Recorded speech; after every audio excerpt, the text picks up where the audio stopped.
is brought to you by Kuku FM. Download the app now. आनंद आने वाला है और वो ज्ञान के ज़रिए आएगा। अभी ये दो चीज़ें बड़ी विरोधाभासी सी लग रही होंगी कि यार पढ़ाई में मज़ा कब से आने लगा। आएगा जब ऐसे बगल में मुस्कुराते हुए और ऐसे जो ठट्टा मार के हंसते हैं ना, ऐसे नौजवान तबीयत के व्यक्ति बैठे होंगे। आप में से शायद कुछ लोग ना जानते हो, मैं बड़ा गुस्ताख सा महसूस कर रहा हूँ ये कहते वक्त, क्योंकि मुझे लगता है कि सब लोग जानते होंगे और नहीं जानते होंगे तो जानना चाहिए। ये आपके हिस्से की गड़बड़ है। ये भाई साहब जो हैं, इनका नाम पीयूष पांडे है और हमारी दोस्त ने कहा कि नहीं नहीं ये पीयूष पांडे नहीं है, ये इंडिया की इश्तिहार की दुनिया के पितामह हैं। पर ये पितामह नहीं है, क्योंकि अभी इन्होंने मुस्कुराना चुहल करना नहीं छोड़ा है। वो नहीं छूटेगा, वो नहीं छूटेगा, है ना। और इनकी मुस्कान ना बिल्कुल ऐसे वो जो दो धार वाला ब्लेड होता है ना, इनकी आंखें भी मुस्कुराती हैं और जिस एक चीज़ की तरफ ये बहुत कम ध्यान देते हैं, इनकी मूछें, जिसके बारे में बड़े सवाल भी पूछे जाते हैं, उसके नीचे के होंठ भी मुस्कुराते हैं, पर वो आधे छिपे रहते हैं, एकदम सघन अमेज़न के जंगल की तरह। दी ललन टॉप के किताब वाला की हुई है कुकू एफएम के साथ साझेदारी। यहाँ आप सुन सकते हैं बहुत सी ऑडियो बुक्स। ललन टॉप के दर्शकों के लिए खास ऑफर, प्रोमो कोड LT50 का कीजिए इस्तेमाल और पाइए कुकू एफएम के प्रीमियम सब्सक्रिप्शंस पर छूट। अभी ये लंतरानी हो गई, पर प्रोग्राम का नाम जो किताब वाला है, किताब पर बातें करते हैं। तो इनकी एक किताब तो आई थी 4-6 साल पहले, जिसका नाम है पेंडेमोनियम।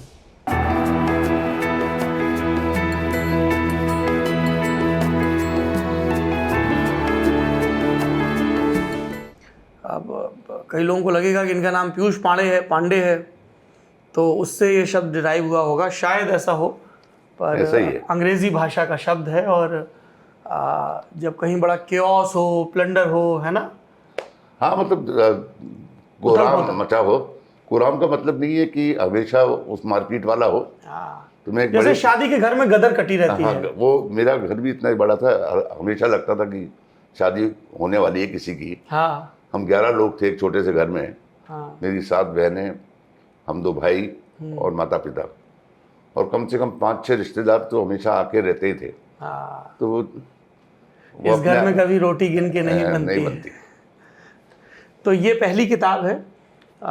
अभी ये हिंदी में नहीं आई है। आप में से कुछ लोग कमेंट बॉक्स में पूछते हैं, पर हमने इनसे कॉल ले लिया है कि, और इन्होंने भी हमको एक जिम्मेदारी दे दी है कि एक बढ़िया सा अनुवादक खोजो, है ना, जो इसकी आत्मा को बचा के रखे। तो एक तो ये किताब है। दूसरी नई नवेली किताब है जिसका नाम है ओपन हाउस। आप देख सकते हैं दोनों पर इनकी मुस्कुराते हुए तस्वीरें हैं, है ना, जीवंत तस्वीरें हैं।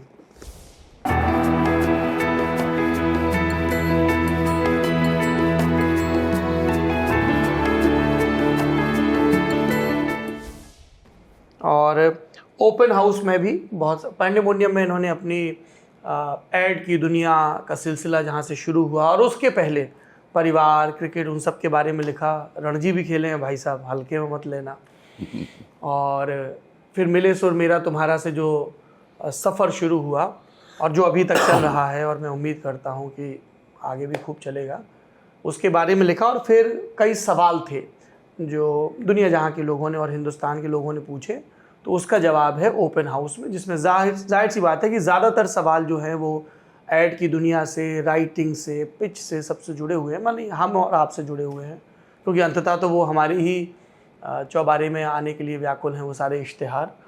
और जो नाम है इसका, अंग्रेज़ी में ओपन हाउस है, पर हिंदी का नाम इसका बड़ा पहले से तय है, चौबारा। सब तरफ से खुला हो, सब दिशाओं से विचार आए, और उसके पीछे की भी एक कहानी। और उसी कहानी से शुरू करेंगे। छज्जू का चौबारा, ये क्या है? छज्जू का चौबारा, जहाँ मेरे बचपन से तो मुझे याद है कि इसका जिक्र होता था। मेरे ताऊ जी ने एक किताब लिखी थी जिसमें वो साइंस पढ़ाते थे गांव के बच्चों को, एग्जाम्पल दे दे के। और उनको पता था कि ये छज्जू भगत की कहानी। छज्जू भगत नाम के एक व्यक्ति शाहजहाँ के वक्त में लाहौर में होते थे, और वो तो खैर काफ़ी बड़ी बड़ी चीज़ों पे बातचीत करते थे, चाहे वो धर्म हो, चाहे और चीज़ें हों, ज्ञान की बातें हों, या और कहानी किस्से हों, तो उनका एक जो घर था वो चौबारा था कि जैसे हम बारादरी कहते हैं जी। कि पिलर्स पिलर्स पिलर्स चारों तरफ से खुला और लोग आके चारों तरफ बैठते थे और छज्जू भगत उनसे बातचीत करते थे, कुछ चीज़ें खुद बताते थे, कुछ चीज़ें उनके सवालों का जवाब देते थे। तो वहाँ से वो मेरे को छज्जू के चौबारे की बात याद थी। तो जब मेरे मित्र अनंत रंगास्वामी जो भी हाल ही में नहीं रहे, जी। उन्होंने आइडिया दिया कि पीयूष तुम इतने इंस्टीट्यूट्स में बोलते हो, जब तुम निकलते हो वहाँ से बोल के तो ऑलरेडी क्वेश्चन आंसर खिंच चुका होता है 45 मिनट, और जब बाहर निकलते हो तो 70-80 बच्चे अभी भी खड़े होते हैं, लड़के लड़कियाँ, कि सर एक सवाल है, तुम कितने आंसर कर लेते हो उस वहाँ से और गाड़ी तक जाने में? 10 कर लेते होगे, बाकी तो रह गए थे। और एयरपोर्ट पे होते हो तो यंगस्टर्स आ जाते हैं, कुछ नए बिजनेस वाले आ जाते हैं कि सर मैंने एक नया बिजनेस चालू किया है, एक मुझे आइडिया चाहिए। तो उन सवालों का जवाब मैं ठीक तरीके से तो उन छोटे छोटे मौक़ों पे नहीं दे पाता था, जितना कर सकता था करता था। तो उसने कहा फिर हम उनसे क्यों ना पूछें। तो अनंत रंगास्वामी का आइडिया था, उन्होंने एक ट्विटर हैंडल खोला, आस्क पीयूष।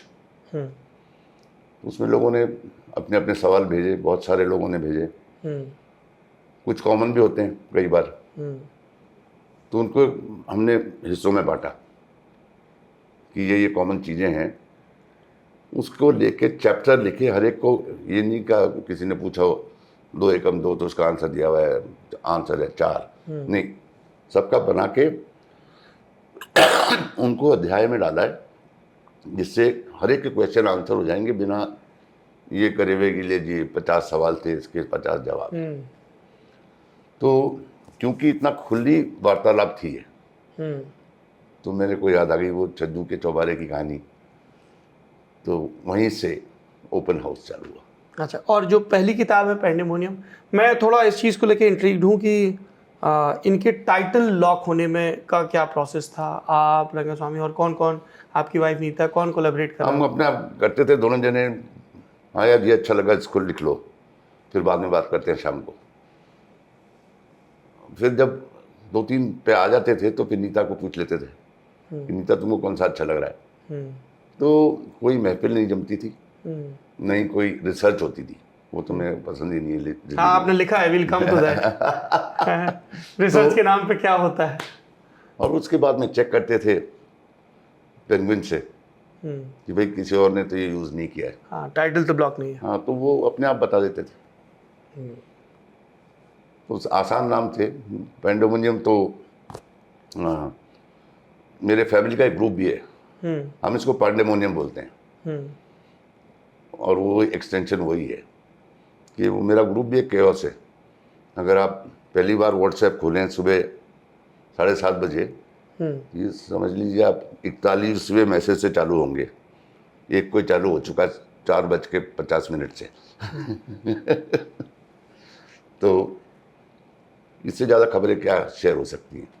अच्छा, दिल की बात, सुबह की बात, जयपुर में सुबह कैसी हुई, कहाँ हवा चली, कहाँ कुत्ता घर में घुस गया, मिशिगन में शाम कैसे हुई, मिशिगन में शाम कैसे हुई।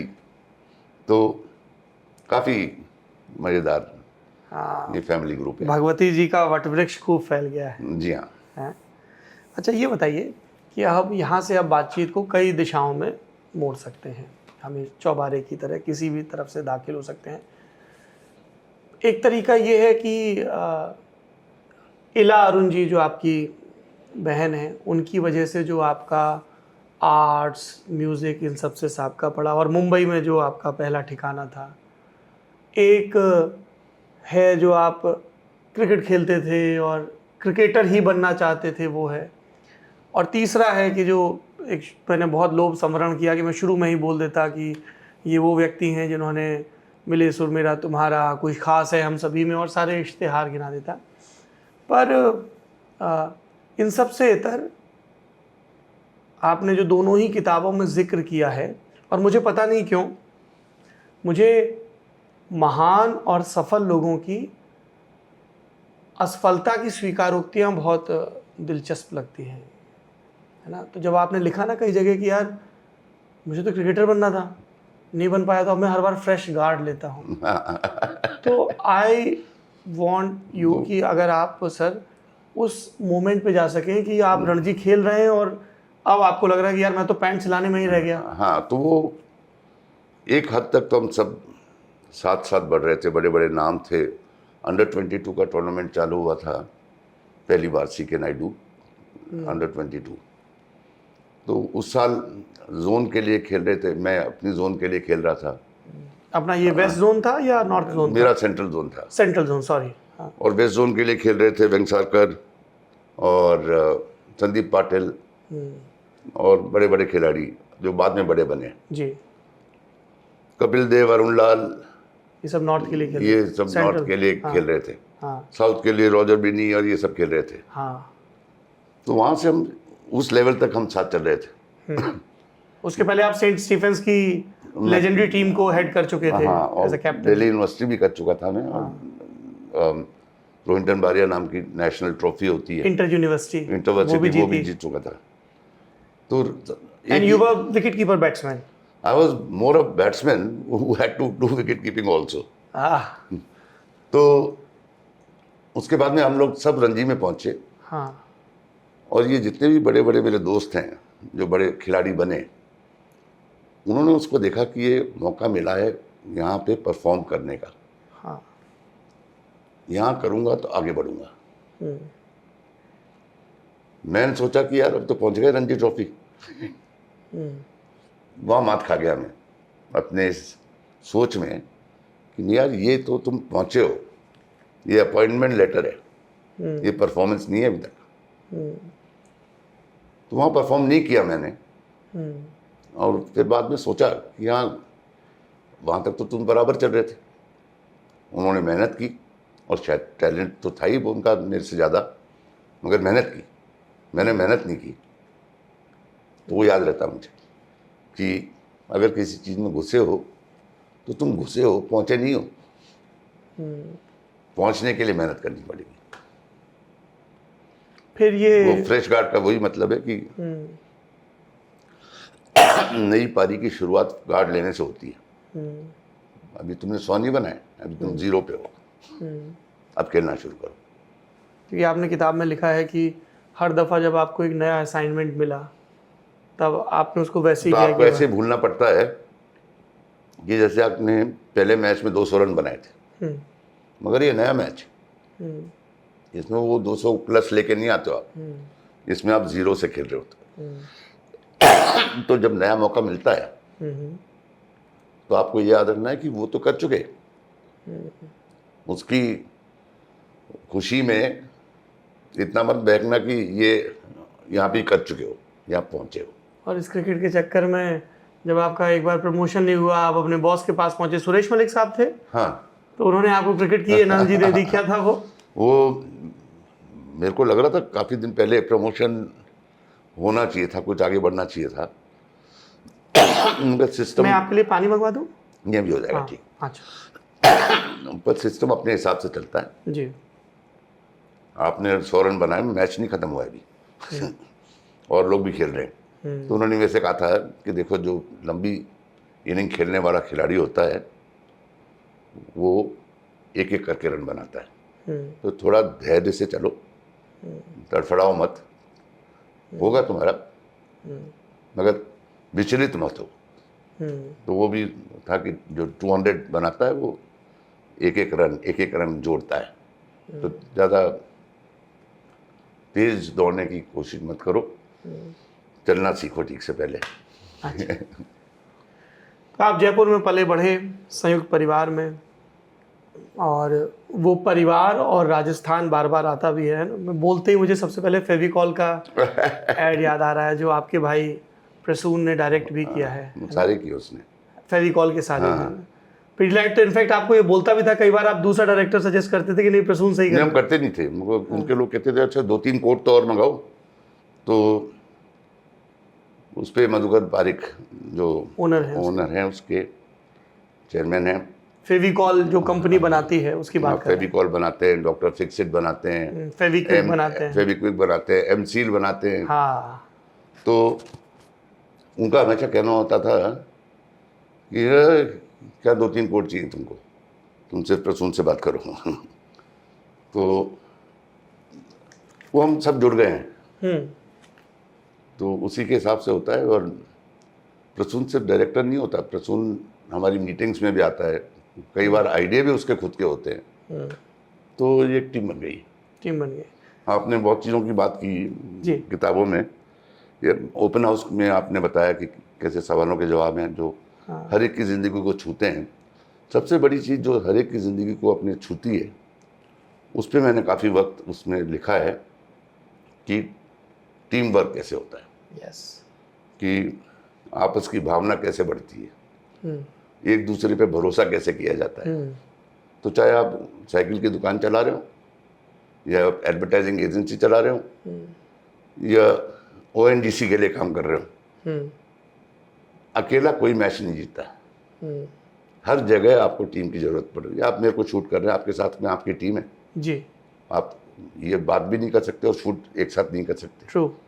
तो वो मैंने काफ़ी वक्त लगाया, जो मेरे ख्याल से हर एक के लिए, चाहे वो छोटे स्टूडेंट हों, चाहे लोग पहली नौकरी में हों, या ज़िंदगी के एक नए मंजिल पे हों, वो रेलेवेंट चीज़ें जो मैंने सीखी हैं, मैंने लिखी नहीं है, जो मैंने सीखी हैं अपने पूरे जीवन में, जी, वो मैं आपसे शेयर कर रहा हूँ। अपने सबके लिए एक रिमाइंडर हो जाता है, एक ब्रशअप हो जाता है।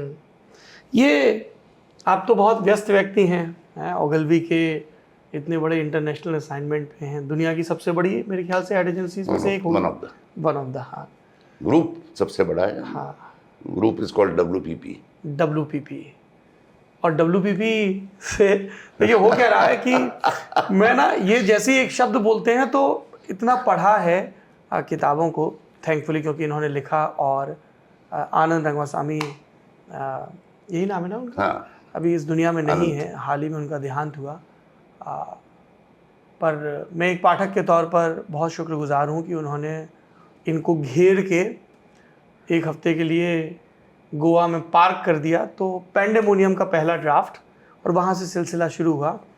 आप WPP के लिए काम करते हैं, आपके दरवाजे पर WPP लिखा था, and then you got that तमगा, cheeky bastard, twice in your career. वो बड़ी मजेदार कहानी थी। उस टाइम जो कंपनी के हेड थे वो यहाँ आ रहे थे, उनके और मेरे बीच में हंसी मजाक थोड़ी बहुत चलती थी। तो WPP का कोई दफ्तर नहीं था यहाँ उस टाइम तक। कंपनियाँ थीं जो WPP ओन करती थी, उनमें से एक हमारी भी थी, ओगलवी। तो वो हमारे दफ्तर आ रहे थे, तो मेरा एक ग्लास कैबिन था जो एंट्रेंस से थोड़ा दूर था मगर दिखता था। तो मैंने उस पर एक पोस्टर लगाया, उस पर बड़ा सा लिखा हुआ था WPP। तो उन्होंने वहाँ से देखा कि मेरा तो ये कोई दफ्तर ही नहीं है इंडिया में, ये WPP कैसे लिखा है। तो वो घूमते हुए मेरे कमरे की तरफ आए, उसको पढ़ा, तो उसमें छोटे अक्षरों में लिखा हुआ था, world wide office of Piyush Pandey. That's the time he called me cheeky bastard. And the second time? Second time was at the airport. That's the one. No, short leg, long leg. हाँ, तो वो एक मैच क्रिकेट का शौक रखते थे, हाँ, और चैरिटी मैचेस भी खेलते थे लंदन में। तो बोले यार मैं वहाँ आ रहा हूँ, एक मैच, तुमने तो क्रिकेट खेली, एक मैच सब कंपनियों को लेके बनाओ, सबके खिलाड़ी होने चाहिए। तो उनके लिए ग्रुप को लेना जरूरी था उनके लिए। तो मैंने 6 लोग, और बोले कोई बड़े खिलाड़ी बुला सकते हो? मैंने कहा बुला लेंगे। तो 6 लोग लिए तीनों कंपनी से, तो हो गए 18, एक 19 में, एक 20 वो खुद, मार्टिन सुरेल उनका नाम है, और एक मैंने बापू नतकर्णी को बुला लिया रिक्वेस्ट करके, एक नाथ सोलकर को बुला लिया, दोनों मेरे दोस्त हैं। तो एक नाथ सोलकर, इनके चूंकि ये टीवी के राह से पहले की बात है, आप, और ये मैं बहुत उलट बांसी कर रहा हूँ, दिस इज समथिंग, जैसे ब्लास्फेमी होती है ना, कि कोई कहे कि कालिदास संस्कृत के शेक्सपियर हैं, तो उस तरह का ये है कि एक नाथ सोलकर इंडिया के जोंटी रोड्स थे, कमाल के मतलब वेदी प्रसन्ना, वेंकट राघवन जो हमारे सबसे बड़े बॉलर्स थे, उनकी विकेटों में इतना बड़ा योगदान था कि कुछ चीज़ें तो आपको लगता था कैच होने के लायक भी नहीं थी। स्लिप, शॉर्ट, फाइन लेग, कहाँ पे करते थे? शॉर्ट लेग, शॉर्ट लेग पे।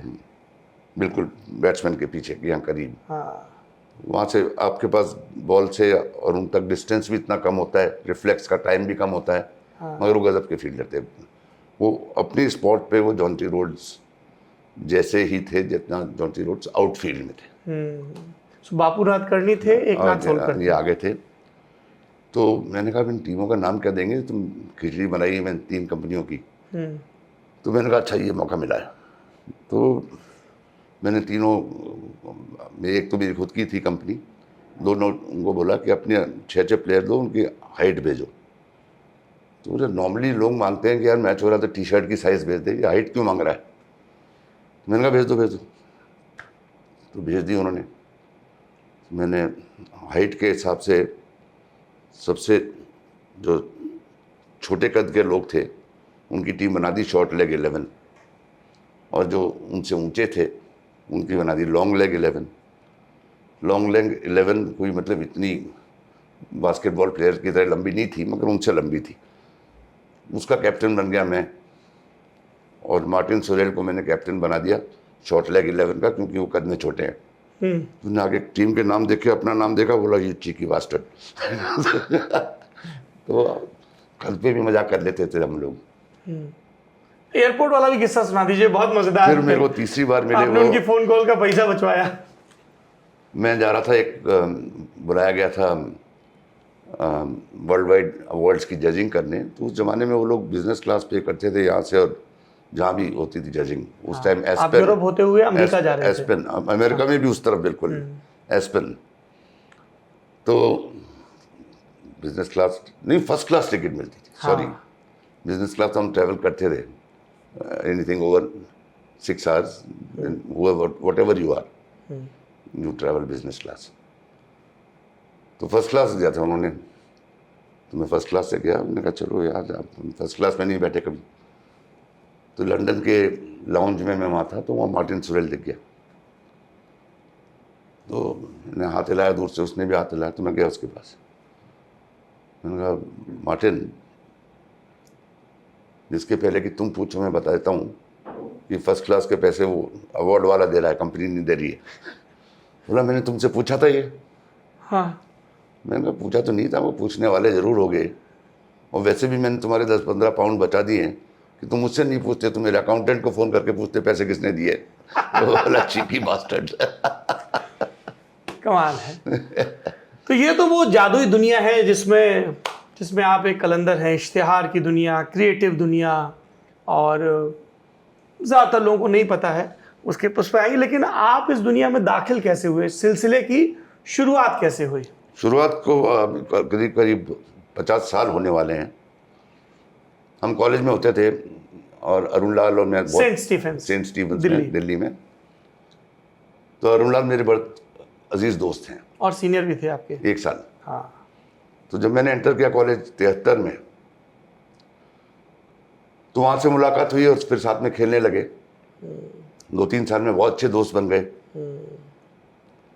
तो बातों बातों में होता था कि यार जिंदगी में नौकरी काम करेंगे पता नहीं, मगर करेंगे साथ में। अच्छा। फिर उन्होंने एमए ख़त्म किया, उनको कलकत्ते में चाय की नौकरी में टी टेस्टर की नौकरी मिल गई। अगले साल मैंने एमए ख़त्म किया, तो मैंने अपना बायोडाटा भेजा, उन्होंने कंपनी को दिया। बायोडाटा अच्छा था बहुत। किस सब्जेक्ट में था एमए आपका? मैं एमए में किया था हिस्ट्री में, जी। और मैं टॉप 10 में था यूनिवर्सिटी में। तो बायोडाटा मेरा अपने आप ही बात करता था। तो वहाँ नौकरी मिल गई, तो हम साथ में काम करने लगे। टी टेस्टर की? T tester. हिस्ट्री में मास्टर्स करने के बाद टी टेस्टिंग। इसमें भी मैंने किताब में लिखा है कि अपना पैशन चेज करो, चिंता मत करो। अभी से सोचोगे 10 साल बाद क्या बनूंगा, क्या पता नहीं बने तो दुखी होगे। 1 ball at a time। तो वहाँ पहुँचे, टी टेस्टिंग करते थे, क्रिकेट भी खेलने देते थे वो लोग।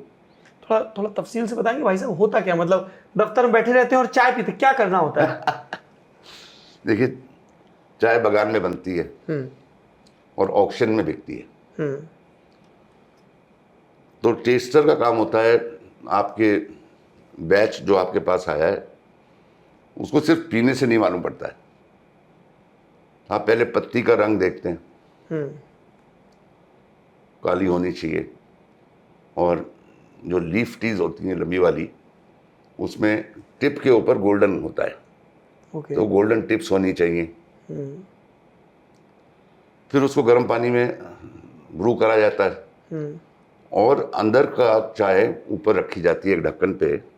उसका कलर वो भी गोल्डन है कि नहीं, ये काला पड़ गया।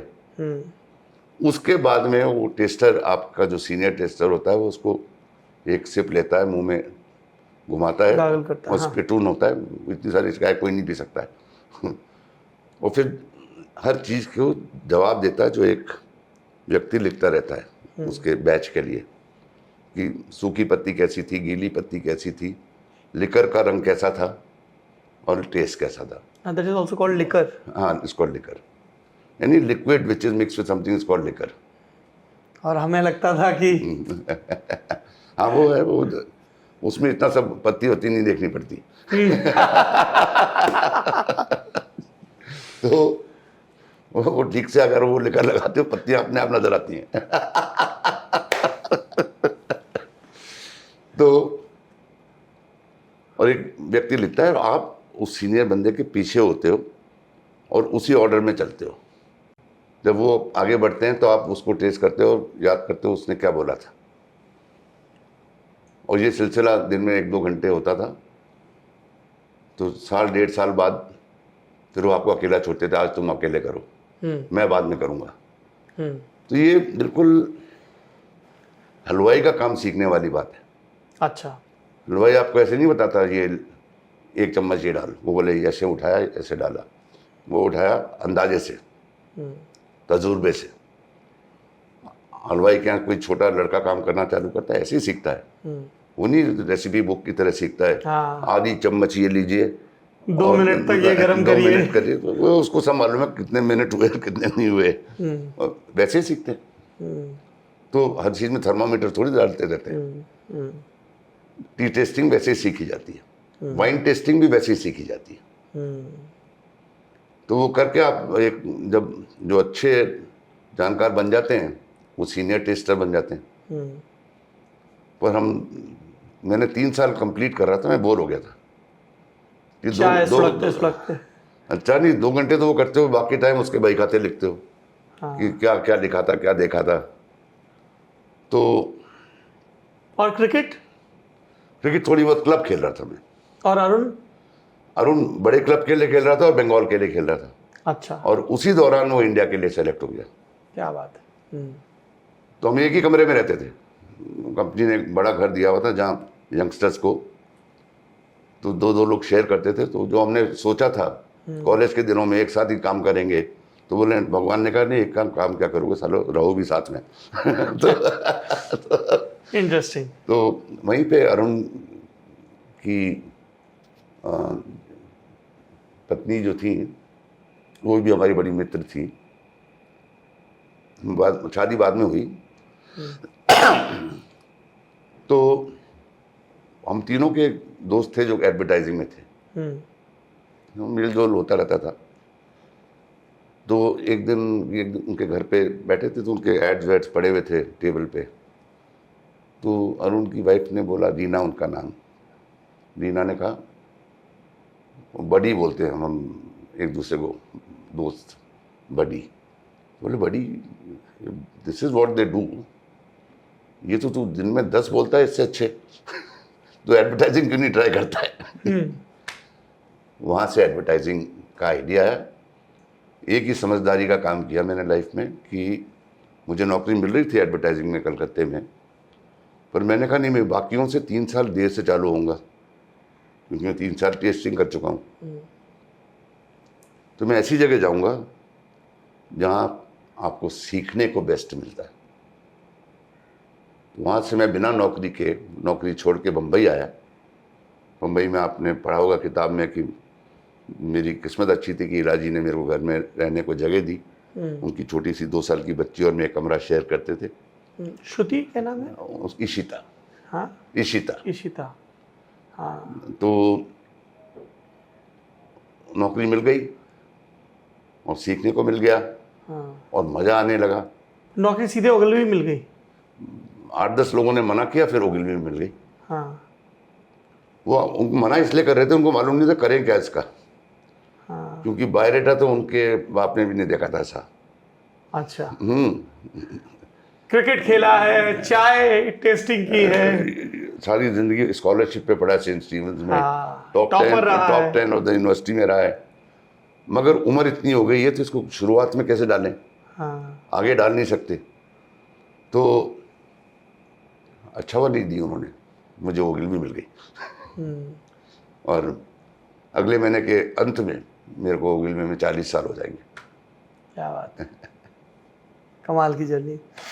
आप जब ये मुझे बता रहे थे तो हम लोग चाय की पत्तियों पर बात करते करते लिकर शब्द का पूंछ पकड़ के, लिकर शब्द की, हम लोग दूसरा जो लिकर है जो ज़्यादा प्रचलित है उस दुनिया में पहुंच गए। और ये सुबह सवेरे का वक्त है जब हम ये इंटरव्यू मुंबई के एक खूबसूरत और मशहूर इलाके में शिवाजी पार्क के पास शूट कर रहे हैं, पीयूष जी के घर में। क्रिकेट में से दूर नहीं है। क्रिकेट दूर नहीं है यहाँ से। क्रिकेट भी दूर नहीं है और दरिया भी दूर नहीं है, समंदर। एक दिन ये भाई साहब सुबह सवेरे वो जो दूसरा वाला लिकर है बियर के फॉर्म में, वो खोल के बैठ गए थे और वजह बड़ी जाबड़ थी, अफ्रीका ज़ूज़ू। वो मेरी टीम के बहुत ज़बरदस्त खिलाड़ी रहे हैं, राजीव राव। बेंगलुरु ऑफिस में हेड? पहले बेंगलुरु में हेड थे, फिर नेशनल क्रिएटिव डायरेक्टर बने बम्बई में। अब फिल्में बना रहे हैं उन्होंने, हमारे लिए वो बिस्लरी की फिल्में बनाई हैं, वो ऊँट वाली। तो बहुत अच्छे मित्र भी हैं, छोटे उम्र में मगर मित्र हैं, बहुत अच्छे कलाकार हैं राजीव राव। वो और प्रकाश वर्मा जिन्होंने फिल्म बनाई है, वो लोग वो फिल्म शूट करने गए थे साउथ अफ्रीका। और मोहन भी थे शायद, जिनका देहांत हो गया। नहीं, महेश वी महेश। ज़ूज़ू के टाइम पे वी महेश ऑलरेडी नहीं रहे थे, वो उसमें इन्वॉल्व थे, वो जो कुत्ता और छोटा बच्चा है। अच्छा, हाँ, जो वोडाफोन हज का पिछला ऐड था, you and I in this beautiful world, wherever you go we follow. वो महेश ने निकाला। अच्छा। तो मैं गया था, 2008 की बात है। तो उस साल थोड़े मैचेस साउथ अफ्रीका में हुए थे। वो दरअसल आम चुनाव थे। हाँ, 2009 में। 2009 में। हाँ, और होम मिनिस्टर और ललित मोदी की नई पट रही थी। नहीं, सिक्योरिटी रीजंस का हवाला दिया गया नहीं, था। हम कर नहीं सकते थे यहाँ पे क्योंकि चुनाव था। नहीं, पर देखिए 19 में हुआ नहीं, पर 19 में उन्होंने एडजस्ट कर ली, इलेक्शन कमीशन और आईपीएल ने डेट्स। उन्होंने वो आईपीएल डेट्स एडजस्ट, मतलब इलेक्शन कमीशन ने एडजस्ट नहीं की, आईपीएल ने उनसे बात की और इलेक्शन कमीशन ने बोला कि इन लोगों ने भी गलती की थी। ये होम मिनिस्टर से उन्होंने उस टाइम पे बातचीत नहीं की थी। वो अड़ गए, ये अड़ गए 2009 में। एनीवे, मैं साउथ अफ्रीका गया था, तो मैं शूट पे गया, थोड़ी देर शूट देखी, बड़ी इंटरेस्टिंग शूट थी कि जिसको दुनिया समझ रही थी एनिमेशन है, वो एनिमेशन था ही नहीं। ये हमारे जो दोस्त आई हैं, इनको मैंने अभी शूट से पहले बताया कि वो एनिमेशन नहीं है जो ज़ूज़ू के ऐड थे वोडाफोन के। लोग थे उनके अंदर और बड़े बड़े थे, जिनको बाद में कैमरे से छोटा करा गया जैसे हमको दिखते हैं। तो वहाँ शूट पे गया और अगले दिन एडिट पे गया क्योंकि भेजने थे, आईपीएल चालू वगैरह। तो मैं गया वहाँ, तो जाके उन्होंने बिठाया मुझे एक कमरे में और दिखाए। 4-5 बन गए थे और आधे बन रहे थे। तो उनके ऑफिस में हंगामा हो गया कि मैं तो जोर जोर से ताली बजा रहा था, हंस रहा था। मैंने कहा ये तो फैंटेस्टिक काम है, ऐसा काम हम लोगों ने किया नहीं कभी। तो करके हम बाहर गए, उनकी डेक टाइप थी, बड़ा अच्छी सुंदर जगह थी। तो लकड़ी की डेक थी, उसके ऊपर वो कॉफ़ी लेके आया एक आदमी मेरे लिए। मैंने कहा तेरा दिमाग ख़राब है, इतना अच्छा काम जो मैं कह रहा हूँ मैंने ज़िंदगी में नहीं देखा है, तो ये कॉफ़ी लेके आया। ले आओ अपनी कॉफ़ी, सबके लिए बियर लेके आओ। तो वो and they all were sleep deprived, running against time, working like dogs। बड़ा अच्छा मोमेंट था। अच्छा, एक बार मैं फिर पिछले जवाब पे लौटूंगा। खाने का जिक्र हो रहा था उस जवाब में।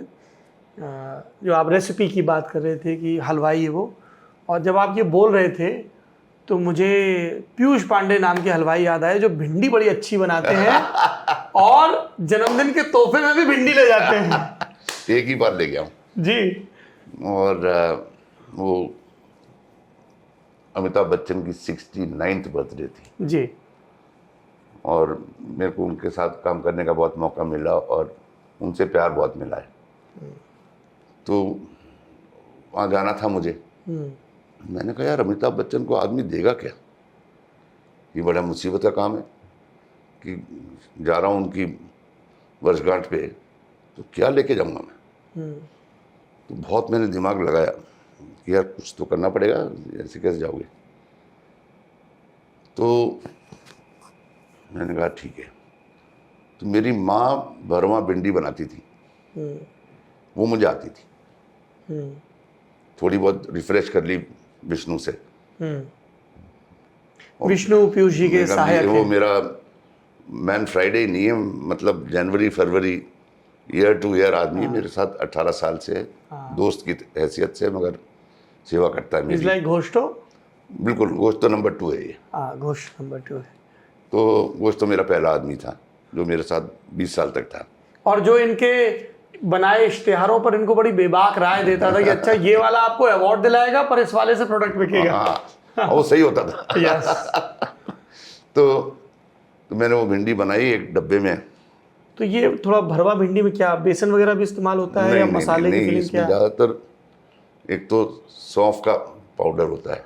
अच्छा, देखो बारीक पिसी या दुरदुरी थोड़ी सी? नहीं, ज़्यादातर ग्रेवी। बारीक, ज़्यादातर बारीक। हाँ तो हल्की सी हल्दी होती है, हल्का सा नमक और हल्की सी लाल मिर्ची, हाँ। और इतना ही होता है। वो उस दिन के बाद वापस बनाई नहीं है। तो वो फ़ोन करना पड़ता है अपनी बहनों को, यार और क्या रह गया। तो खैर मैंने बना डाली और एक डब्बे में लेके गया। उनको भिंडी बहुत पसंद है, बहुत बार शूट्स पे हमने साथ में खाना खाया है। तो ये वो सो थ्रिल्ड। मैंने कहा सर बना के लाया हूँ और मुझे कुछ नहीं बनाना आता। तो फिर मेरे को उन्होंने वापस अपने जैसा खानदान में होता है वो डब्बा वापस दिया जया जी ने, मिठाइयाँ भर के। अच्छा। ये छोटे छोटे खिलवाड़ है उनके साथ, उन्होंने मेरे को लिबर्टी दी है कि मैं उनके साथ मजाक कर सकता हूँ और ये छोटी छोटी अटखेलियाँ कर सकता हूँ। वो लाइसेंस होता है जो आपसे बड़ा आदमी आपको देता है, आप ले नहीं सकते हैं कभी। यस। और उसी में एक ये सबक भी निहित है जिसका किताब में बयान है कि एनेक्डोट्स एंड डिटेल्स कैसे हेल्प करते हैं आपको। ये बहुत बड़ी बात है। देखिए क्या है कि लोग अपने खुद के परिवार को ही और अपने पड़ोस को ही वो घर की मुर्गी दाल बराबर समझते हैं। तो कहीं और से सुना तो आपको बहुत अच्छा लगा। अगर आप अपनी आंखें और अपने कान खुले रखें और दिल से अपने सराउंड में क्या हो रहा है देखें, तो आपको इतना कुछ मिलेगा जो आपको किताबों में नहीं मिल सकता। ये मेरा खुद का तजुर्बा है। मैं कितने ही ऐड लिखता हूँ पुरानी यादों से। और वो मुझे साक्षी का ऐड याद आ रहा है। साक्षी का ऐड वो मेरे पिताजी की कहानी थी। मेरे पिताजी को सर्दियों में बहुत शौक था कि छोटे से गार्डन में बैठ के घंटों सेब बनाएं। हाँ। और कभी कभी तो उनका जो एक मग होता था गर्म पानी वाला और चाय इधर रखी होती थी, कभी कभी तो ब्रश चला जाता था चाय में। तो साबुन से वो ब्रश से निकालना लगाना वो मेरे को याद था। हाँ। तो उसी पे आधारित थी कहानी एक पिता की जिनका हाथ टूटा हुआ है वो, और उनका जवान बेटा उनकी शेर बना रहा है। शहर से गांव आया हुआ है। हाँ, शहर से गांव आया हुआ है, उनकी शेर। और उसमें जोक था मेरा एक, जो मैं बहुत मजेदार जोक है वो। हाँ, तो वो जोक था कि जब भी मैं पढ़ाई वढ़ाई नहीं करता था तो माँ बाप कहते थे, अरे तुम जिसके पास सारे के सारे सहूलियत है, तुम्हारे पिताजी तो खंभे के नीचे बाहर सड़क पे जाके पढ़ाई करते थे घर में बत्ती नहीं थी। तो मैंने कहा खंबे के नीचे तो बहुत भीड़ होती होगी। मेरे फादर ने कहा क्या मतलब? मैंने कहा हर एक का पिताजी ये कहता, खंबे तो 1-2-4 ही थे। तो उस टाइम तो डांट खाई होगी, मगर ये याद आ गया मुझे जी। और इसी कहानी का मैंने उस ऐड में यूज़ किया है। वो कह रहा है कि वो कहता है बाप से जो करते हो, तो वो कह रहा नहीं, मैं सोच रहा था मैं आके खेती करूँगा और फिर नहीं, स्कूल खोलूंगा। एक स्कूल खोलूंगा। हाँ। और इतने बल्ब लगवाऊंगा कि फिर किसी पिता को अपने बेटे से झूठ नहीं बोलना पड़े। बहुत प्यारा था। अच्छा, आप बच्चन साहब का जिक्र कर रहे थे, you have remembered him very fondly in the book. मैं चाहता हूं कि आप मुझे और मेरे दर्शकों को गिर के जंगलों में ले चलें और उस शाम में जब शूट जो गुजरात टूरिज्म का है वो रैप अप हो चुका है और वो आपकी ज़िंदगी का जो सबसे चमत्कारी पल है वो घटित होता है। हाँ, तो ये सुनसान जगह थी, एक सरकारी बंगला था बड़ा, फॉरेस्ट हाउस की तरह, शासनगीर। तो वहाँ पे हम सारे लोग ठहरे हुए थे, आस पड़ोस में तो कोई मतलब यूनिट भी सब वहीं ठहरी थी इधर उधर। तो मिस्टर बच्चन और मैं जब वापस आते थे तो वो मेरे से कहते थे आप नहा धो के आइए। तो मैं भी नहा धो लेता हूँ, फिर खाना साथ में खाएंगे। तो खाना हम उनके कमरे में ही खाते थे हमेशा। एक दिन बोले कि पीयूष जी आप बैठिए, मेरे को अब यहाँ के बाद फ्रांस जाना है, पेरिस। हाँ, पेरिस जाऊँगा। वहाँ मुझे बाबूजी की कविताएं पढ़नी है स्टेज पे, मैं रिहर्सल कर रहा हूँ, आप सुनिए। वो ज़िंदगी का बहुत ऐसा मौका, बिल्कुल, या तो मिस्टर बच्चन ने देखा था शराबी में अकेले हॉल में जयाप्रदा को, या मैं देख रहा था मिस्टर बच्चन को। 1-1.5 घंटे उन्होंने मधुशाला का पाठ, मधुशाला और भी कई कविताएं जी बाबूजी की। ऑडियंस सिर्फ मैं था और वो रिहर्स कर रहे थे। Magic moments. आप लोग गुजरात टूरिज्म का इश्तिहार शूट कर रहे थे, उस इश्तिहार के बारे में बात करने के लिए, उस थीम के, आपको जो उस वक्त के गुजरात के मुख्यमंत्री थे नरेंद्र मोदी, जो आज देश के प्रधानमंत्री हैं, 20 मिनट का वक्त मिला था, पर वो 20 मिनट 55 मिनट में तब्दील हो गए और बात एक ही जगह पे होती रही। ज़रा वो बताएं।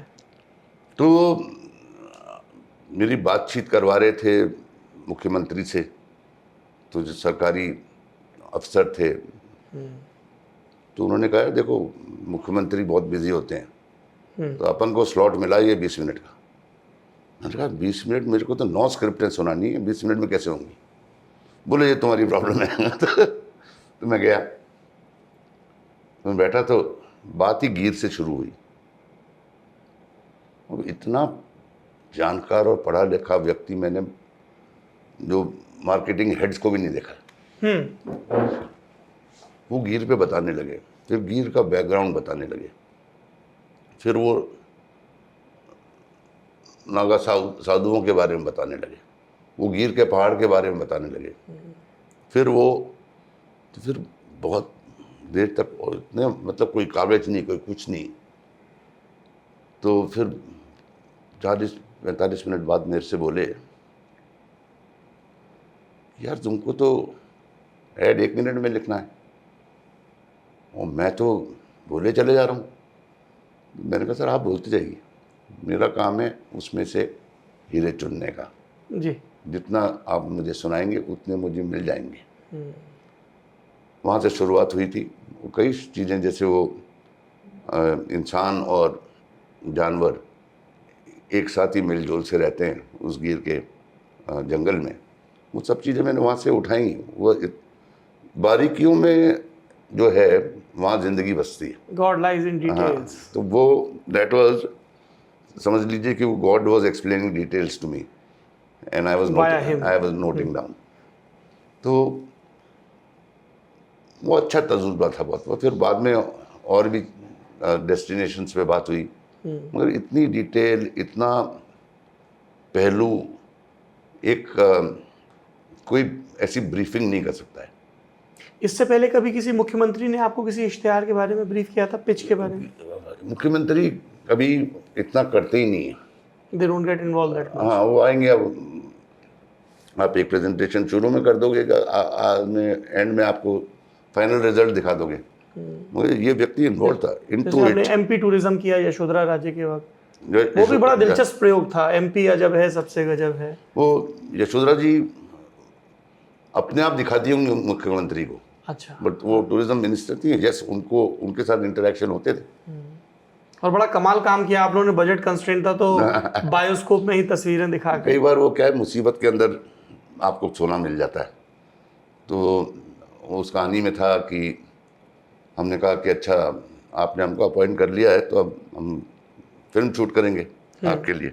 बोले फिल्म शूट के पैसे वैसे नहीं है हमारे पास, तो फिल्म शूट करेंगे तो चलाएंगे कैसे?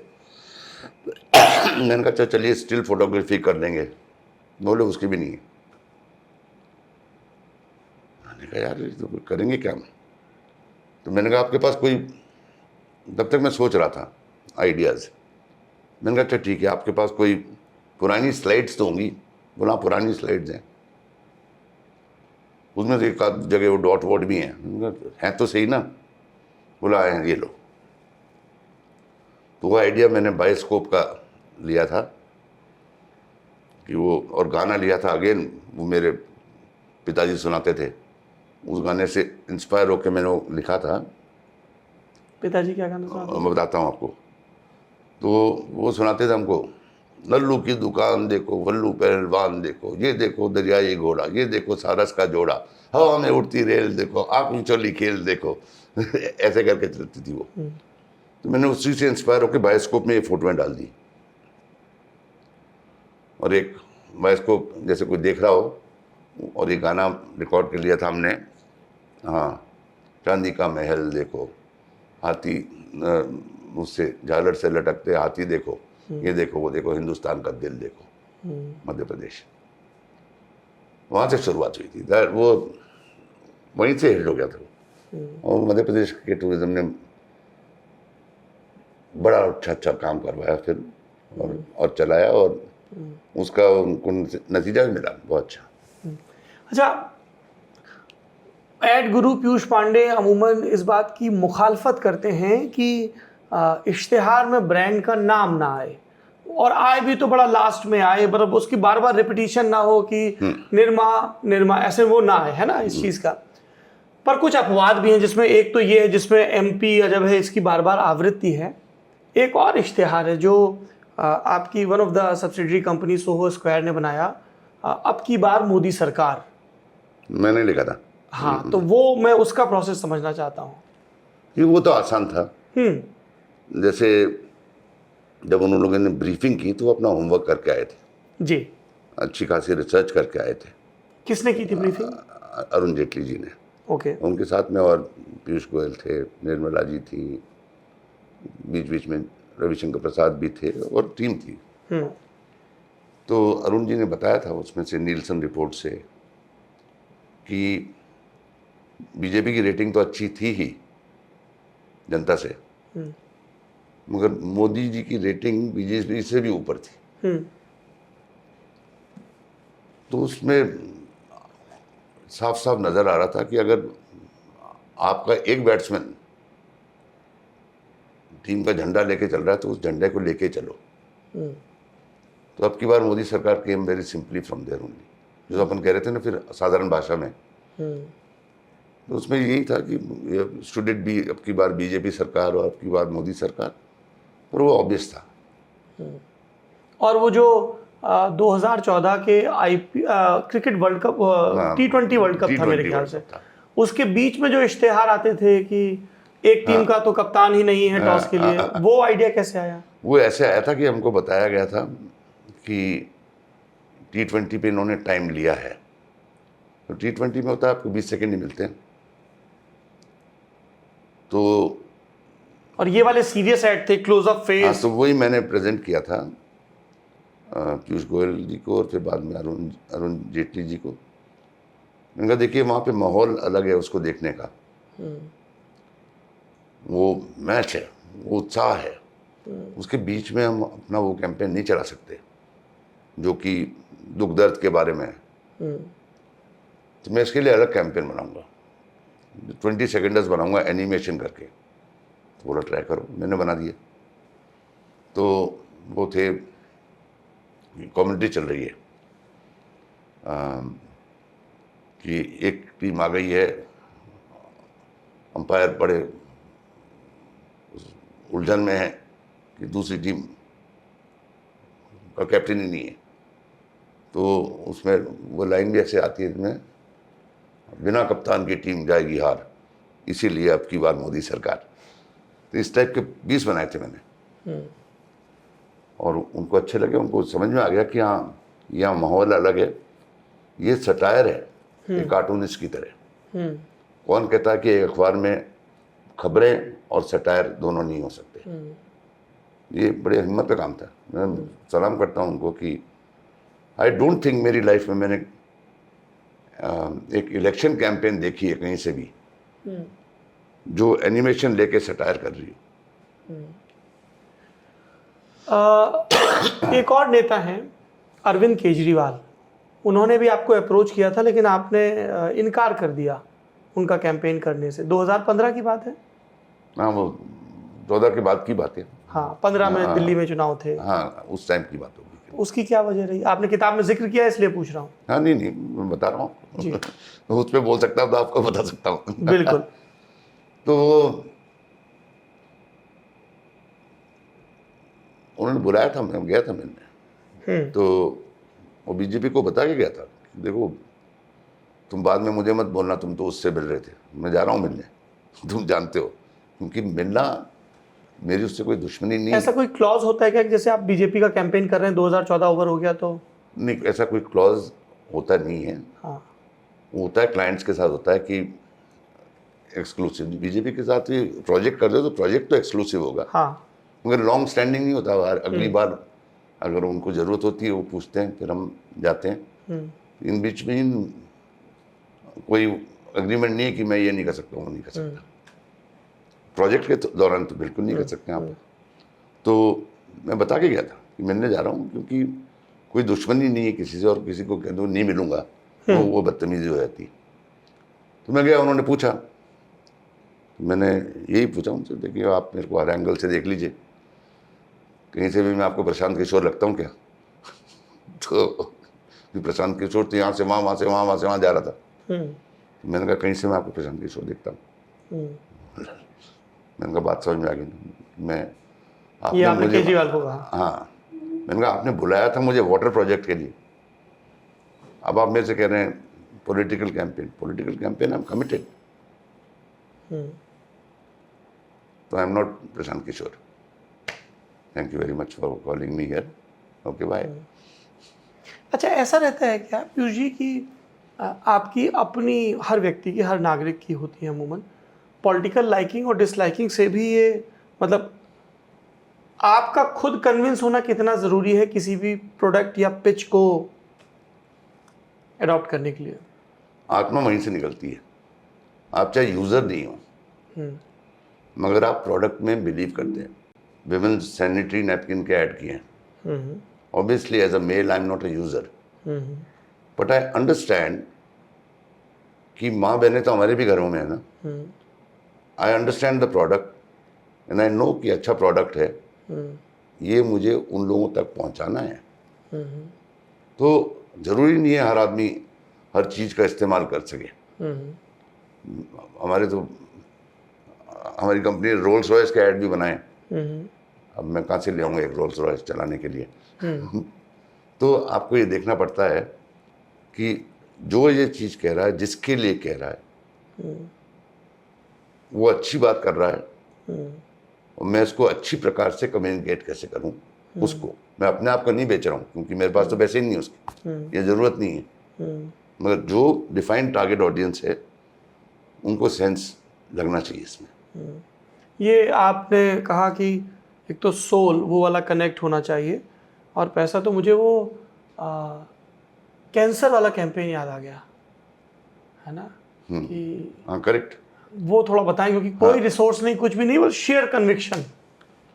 वो कन्विक्शन है कि कुछ आदतें मेरी बुरी हो सकती हैं। मैं सिगरेट पीता हूँ, मगर कैंसर पेशेंट सोसाइटी के लिए काम भी करता हूँ। मुझे पीनी चाहिए या नहीं पीनी चाहिए वो अलग बात है। बात यह है कि जो 17 साल का है, जो उस आदत में घुसने का के मोड़ पे है, उसको रोक दूं तो मेरी तरह नहीं बनेगा। तो कन्विक्शन कहीं से भी आ सकता है। हाँ, नहीं, मैं ये जानना चाह रहा हूँ कि वो जो आपने इश्तिहार बनाए थे, हाँ, वो सिलसिला कैसे शुरू हुआ? दो आप उसकी बात कर रहे हैं, बस वाली की? हाँ जी, हाँ जी। हाँ, तो बस एंड देन घोड़ा। हाँ, तो बस वाले में तो सोच बड़ी सिंपल थी। वो एक फैक्ट पे बेस्ड थी कि किसी साइंस ने कहा था you lose 7 minutes of your time of your life each time you light up a cigarette. और ये किसी सरकारी उसके लिए नहीं था, ये आपके मित्र कैंसर थे? पेशेंट्स। कैंसर हाँ, सोनाल डबराल हाँ, ने ये आइडिया दिया था। बोला यार पैसे वैसे है नहीं, पर एक जागरूकता के लिए बनाना ये है। बनाना चाहिए। मेरे भाई ने कहा कि ठीक है मैं बना दूंगा, नहीं लूंगा पैसे। प्रसून उसने बना दिया। मैंने कैंसर पेशेंट सोसाइटी, जिसको मैं सपोर्ट करता हूँ पहले से ही, जी, cancer patients aid association CPAA, तो उनको बोला, उन्होंने कहा हम चलाएंगे। मीडिया से बात की, बोले हम चलाएंगे। तो वैसे हो गया। और CPA के लिए मैंने दूसरा किया था, for second hand smoke kills. थोड़ा ये पहले वाले की वो पंच लाइन तो बता दें, बड़ी कमाल की है। हाँ, वो बस में, हाँ, बस में वो एक बुढ़े लोग हैं, एक लड़का यंग आदमी सिगरेट जला रहा है, वो ये बुढ़ा पहले से ऐसे देखता है, फिर उठ के खड़ा हो जाता है, फिर कहता है अब बैठ जाइए भाई साहब, बैठ जाइए। तो वो लड़का सरप्राइज है कि मुझे क्यों जगह दे रहे हैं बुजुर्ग ये आदमी। बूढ़े हैं और मैं जवान हूँ, मुझे कह रहे हैं बैठ जाओ। वो बैठ जाता है। फिर वहाँ से लाइन आती है, be nice to smokers, they don't have much time left. Killer. और दूसरे वाले में था सेकंड हैंड स्मोक। तो उसमें जोक यही था कि एक एड सिगरेट के इश्तिहार की तरह का बैकग्राउंड है, और वहाँ पे काउबॉय है जो अपना सर पकड़ रखा है उसने, क्योंकि उसका घोड़ा मर गया है। And it's second hand smoke kills. वो यंगस्टर्स को प्रोवोक करने के लिए था, क्योंकि उनको ये जोक और भाषा सीधे समझ में आती है। वो इश्तिहार समझ में आता है जिस पे हम टेक ऑफ कर रहे थे। अच्छा, आप भाषा की बात कर रहे थे। दूरदर्शन के आते ही भाषा के स्तर पर एड एजेंसी की दुनिया में, एड की दुनिया में एक नया पिटारा खुलता है, क्योंकि उसके पहले ज़्यादातर कम्युनिकेशन अंग्रेजी में होता था और प्रिंट में होता था। और प्रिंट में होता था, है ना। और फिर दूरदर्शन होता है, और आपके बॉस, जिनको आपने बहुत फॉन्डली याद भी किया है, किताब भी समर्पित की है, सुरेश मलिक, है ना। और फिर मिले सुर मेरा तुम्हारा होता है ना। और तभी आपका ट्रांजिशन भी होता है मेरे ख्याल से ओगिलवी के भीतर। ज़रा वो सब बताइए। तो जब मैं आया था 82 का, एशियाड हो चुका था जी, कलर टीवी आ चुका था। हर एक घर में नहीं पहुंचा था, मगर कलर टीवी आ चुका था, तो टीवी खुल चुका था 82 में ही। 82 में मैंने ज्वाइन किया था।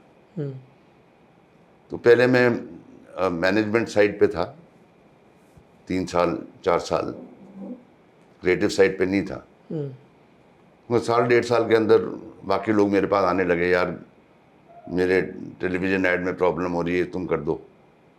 तो मैं ऐसे चोरी छिपे उनको कर करके दे रहा था। सुरेश मलिक देख रहे थे कहीं ना कहीं से कि हाँ जो नहीं हो रहा है ये कर देता है। तो फिर 86 के आसपास जब वो मिलेसुर पे काम कर रहे थे, कॉन्सेप्ट उन्होंने लिख दिया था पूरा। मतलब वो फिल्म उनको दिमाग के अंदर फ्रेम बाय फ्रेम मालूम थी। फिर अलग अलग हिस्सों में जाके, अलग अलग हिस्सों में ऐसे होगा, और ये आर्टिस्ट होंगे, और मतलब 70-80% खांचा उनके दिमाग में खिंच चुका था। उनको गाना चाहिए था। तो वो कई लोगों से उन्होंने बात की, मगर कहीं ना कहीं से वो जो ढूंढ रहे थे कि यार इसमें एनालॉजी होनी चाहिए, इन योर फेस नहीं होना चाहिए मेरा देश मेरा देश मेरा देश, वरना फिर वो तो ऐसे गाने तो बहुत होते हैं। हम इसमें ऐसी कैसी आत्मा भरें जहाँ बिन कहे सब कुछ कह दिया जाए। तो उनको मिल नहीं रहा था, तो उन्होंने मुझसे कहा तुम लिखो। तो मैंने लिखा, तो उन्होंने कहा अच्छा इसको थोड़ा और ठीक करो। ये करते करते 18 बार लिखा मैंने, 18 अलग अलग नहीं लिखे, 18 बार उसको ही फाइन ट्यून करता रहा। और एक दिन फिर एक वो मुझे दूसरी लिकर वाली जगह ले गए, जहाँ मैंने उनको वो सुनाया, बोला we are on, that is it. And if you can recite those lines, मिले सुर मेरा तुम्हारा तो सुर बने हमारा, सुर की नदियाँ हर दिशा से बह के सागर में मिले, बादलों का रूप लेकर बरसें हल्के हल्के। कहीं भी इससे ज़्यादा हमने बोला ही नहीं, और ऐसा कोई व्यक्ति नहीं था पूरे देश में जिसने कहा मुझे समझ में नहीं आया क्या कह रहे हो। यस ये, और फिर यही बात कई भाषाओं में कही जाती है उस ना वो नेशनल इंटीग्रेशन हाँ, के। तो उसमें बड़ा सिंपल ब्रीफ था जो सुरेश ने मेरे को ब्रीफ करने को कहा था लैंग्वेज राइटर्स को, जहाँ मैंने कहा था देखिए आत्मा ये है, अब आप इसको अपने तरीके से कहिए, मीनिंग नहीं चेंज होना चाहिए, मगर आप लिखिए। तो वो सबने लिखा, सबने अच्छा लिखा। अच्छा लिखा। आपने अपनी किताब में भाषा और एक स्टीरियोटाइप कि हम नाम सुन के सोच रहे थे अच्छा ये डिसूजा है तो इसको तो हिंदी नहीं आती होगी, है ना, ये है ना, उस पे लिखा। और वो आपका एक जो आर्टिकल है बांद्रा वो 70, 87 में लिख दिया था मैंने, 88 में। हाँ क्या था वो आर्टिकल? बियॉन्ड बांद्रा इन 17 लैंग्वेजेस। हाँ, थोड़ा मैं चाहता हूँ कि आप दर्शकों को ये जो भाषा और मैं अपनी एजेंसी ओगिलवी की के यंग लोगों की और जनरली यंग लोगों की आंखें खोलने की कोशिश कर रहा था कि बम्बई में रहते हो, दिल्ली में रहते हो, देश को मत भूलो। दुनिया का अंत बांद्रा में नहीं हो जाता, वहाँ से आगे दहिसर भी है, वहाँ पे लोग होते हैं, आम आदमी होता है, उनकी भाषा अलग है। वरना that was a way of saying कि तुम अंग्रेजी में फंस के अपने एनवायरनमेंट को देख के देश के लिए एक्सट्रापोलेट नहीं कर सकते। देश बहुत बड़ा है, देश को जानो, देश को देखो। जो आपने एक उदाहरण दिया उसका आदर करो कि यूरोप जैसा है, मतलब कि कितना हाँ। भिन्न है। हाँ, 100 किलोमीटर पे तो डायलेक्ट चेंज हो जाते हैं हमारे यहाँ। अगर निकलोगे नहीं, देखोगे नहीं, तो तुम मुंबई टाइप लिखोगे। और मुंबई तो इतना हिस्सा भी नहीं है देश का। तो मैं आंखें खोलने की कोशिश कर रहा था कि हर एक के घर में एक भाषा और है ना, जिसको तुम घर में दबा के आ गए, लाओ बाहर लाओ, हाँ, चलो तुम मराठी लाओ, तुम ये लाओ, दिमाग तो तुम्हारा है ही। तो वो एक तरीके से बीड़ा उठाया था मैंने, ये खोल के रहूंगा ये पिटारा। और उसमें कई नए नए शब्द भी आते हैं, जैसे उगली उगली वुश, वो कैसे हुआ? वो तो बड़ा आसान है ना, कई बार वो अपन बच्चों से भी खेलते हैं तो कोई मतलब नहीं होता ना। हाँ, कूची कू और तमाम इस तरह के। हाँ, कुछ भी बोलते हैं। और आदत होती है हमारी कि छोटे बच्चों के साथ या बिल्कुल बुजुर्गों के साथ, हाँ। कि उनके गाल पकड़ के बोला हाँ, तो मेरी वाइफ ने कभी ऐसी बोल दिया होगा गुगली गुगली वुच, कि मतलब जस्ट टू से जो चीक सर फीलिंग सॉफ्ट, वो मैंने उठा के वैसे लगा दिया, क्योंकि वो किसी की भाषा नहीं है मगर सबकी भाषा है। यस। आप भी अपने बच्चे, आपके परिवार में जो भी छोटे बच्चे होंगे, आप उनको ये थोड़ी कहते बेटा तेरी त्वचा बड़ी अच्छी है। आप बोलते हैं डू। तो वही, वो आपने एक भाषा बना दी जो हर एक को समझ में आती है। तो keep in touch with people. अगर आप पीपल से टच नहीं होगा, आप कम्युनिकेट क्या करेंगे? लोग मुझसे कहते हैं मैं क्लाइंट वो मान नहीं रहा है। मैंने कहा तुम एक को कन्विंस नहीं कर पाए तो लाखों को कैसे करोगे? जाओ ट्राई करो। और फिर अगर आप लोगों के पास जाते रहेंगे तो आपको सिंघाड़े की पकौड़ी भी खाने को मिलेगी। हाँ, पकौड़ी नहीं थी वो, क्या था वो? वो वहाँ था बाराबंकी में। बाराबंकी। तो मैं आप फील्ड ट्रिप पे थे? फील्ड ट्रिप पे था विद साक्षरता मिशन के लिए काम कर रहा था मैं। और बेहद नफीस पारसी महिला आपके साथ थी। वो हमारी बॉस थी। तो वो एक जगह रुके हम, तो उसने कहा चाय इसकी तो साला प्यारा भी ठीक नहीं है। मैंने कहा प्यारा वाला अच्छा है, इसकी चाय अच्छी होती है, यहाँ पियेंगे। बरसात हो रही थी, तो वो सिंघाड़े तल रहा था, तल के उसको काला नमक और काली मिर्ची लगा के दे रहा था। वो फैंटास्टिक दिख रहे थे मुझे। तो मैंने कहा मैं तो ये खा रहा हूँ, तुम खाओगी? I don't even know what oil he is using. I said, but do you have to go and report to somebody that what oil he was using? सब खा रहे हैं ना, कोई नहीं मरा अभी तक। उसने नहीं खाए, मैंने खाए। वो उसको बोला मैंने, you don't even know what you are missing. स्थानीयता पर जोर है, आप ये बता रहे थे तो मुझे सापुतारा की रोटी याद आ गई। हाँ, सापुतारा में हम शूट कर रहे थे, मिस्टर बच्चन की शूट थी और सुजीत सरकार फिल्म शूट कर रहे थे। तो सुजीत ने सारी फिल्में की थी, बड़ी अच्छा काम। गुजरात टूरिज्म की। तो हम वहाँ गए थे, तो मिस्टर बच्चन का खाना पीना नियमित होता है थोड़ा, उनकी बीमारी के बाद में बहुत नियमित आदमी है वो। तो वहाँ पहुँचे तो यूनिट का खाना तो थोड़ा मसालेदार तगड़ा होता है। जवान लोग हैं, जोरों से काम कर रहे हैं, तो उनका खाना उनके टाइप का होता है जी, जो उनको चाहिए। तो हम लोगों के लिए सैंडविच वैंडविच आ जाती थी, क्योंकि आउटडोर शूट थी। तो मिस्टर बच्चन का शॉट था, वो ट्राइबल महिला के साथ, वो अपने मटके का तवा बना के उस पर सेक रही मोटी मोटी रोटियाँ। अजीब उनका अन्न था। रोटी बाजरे की तरह हरी नहीं थी, थोड़ी सी रेडिश थी। मैं नाम भूल गया उस अन्न का, मालूम करूँगा उस पर। और फिर वो उनको एक बाइट लेनी थी एक अचार के टुकड़े के साथ। वो अचार बांस का अचार था। हाँ, मैंने बांस का अचार सुना नहीं था तब तक। अच्छा। तो मिस्टर बच्चन ने एक शॉट दिया, वो किया, खाया, फिर उसको बोलना जरा रुको, पीयूष को बुलाओ।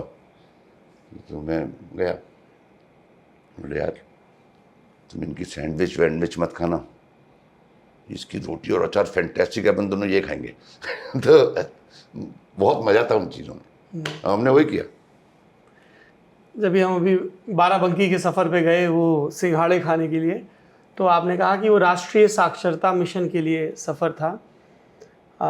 पूरब से सूरज उगा नया उजाला, पूरब से सूरज उगा फैला उजियारा, पहला उजाला, पर वो असल में कहीं और लिखा गया था। जी हाँ, वो लिखा था पंडित विनोद शर्मा ने, और मैंने ही उनसे लिखने को बोला था।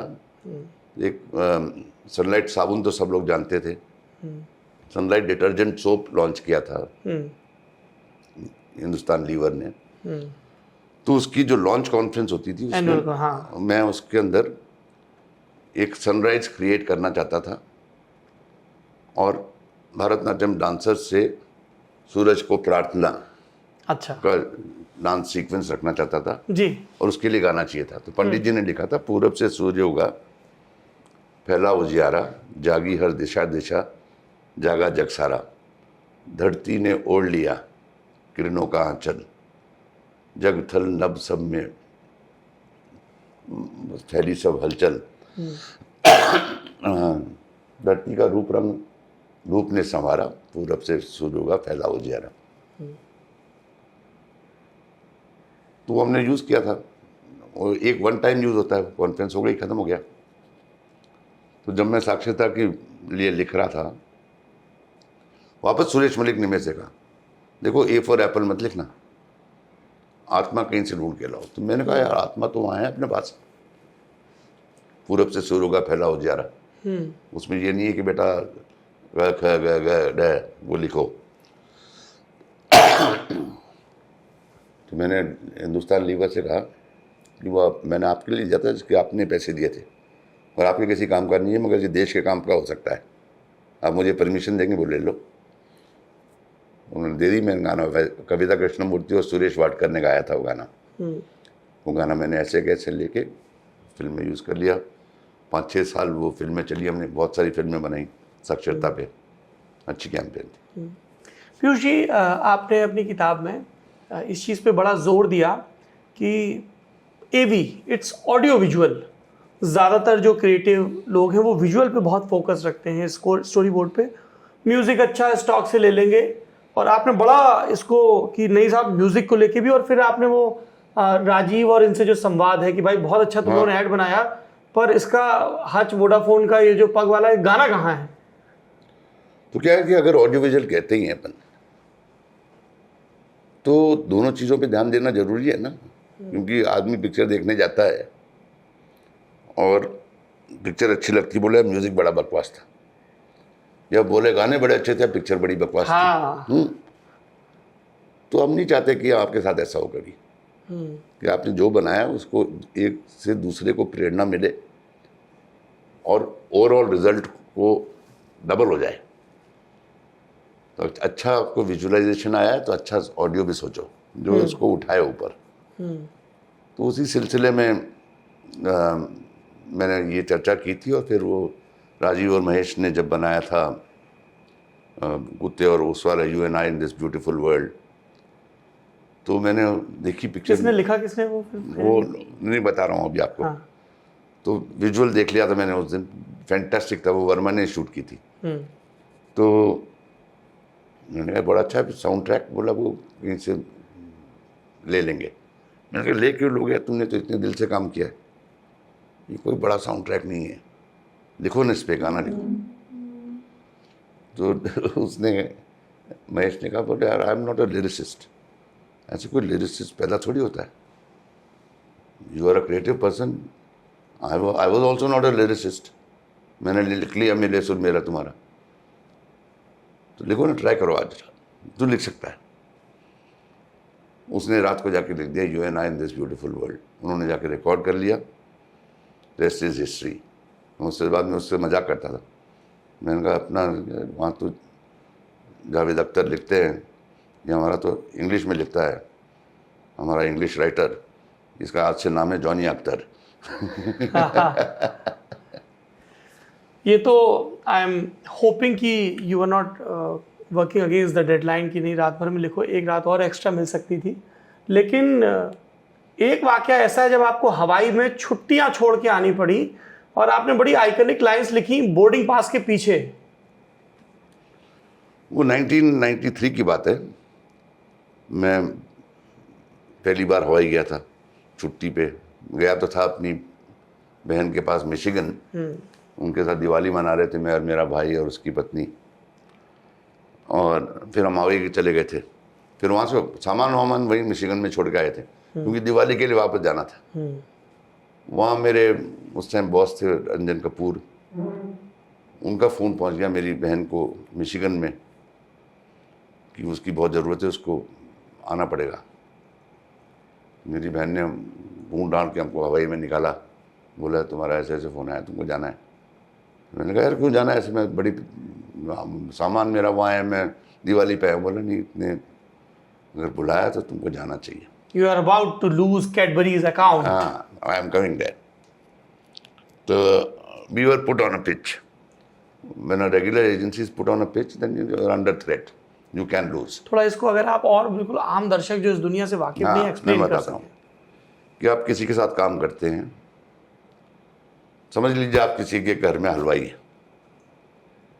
और आपको पता पड़ता है कि कल उसने 5 हलवाइयों को और बुलाया। अभी तक तो आप महीने भर अकेले काम करते थे और यही बात हुई थी कि आप अकेले खाना बनाएंगे। उसने 5 हलवाइयों को मिलने बुलाया है, तो हो सकता है उसको एक हलवाई पसंद आ जाए और आप आउट हो जाएं। तो पिच का वही होता है कि जब एक चीज़ को 5 दिन लोगों के लिए खोल दिया जाए, इसका मतलब आप करंट चीज़ से आपको पूरा सेटिस्फैक्शन नहीं है, आपकी जगह खतरे में है, आपकी जगह खतरे में हो सकती है। जब भी बुलाया गया आपसे कुछ प्रॉब्लम तो है, वरना बुलाता क्यों। तो ऐसे हालात में मुझे बुलाया गया था। कैडबरीज ने पिच खोलने की बात की थी,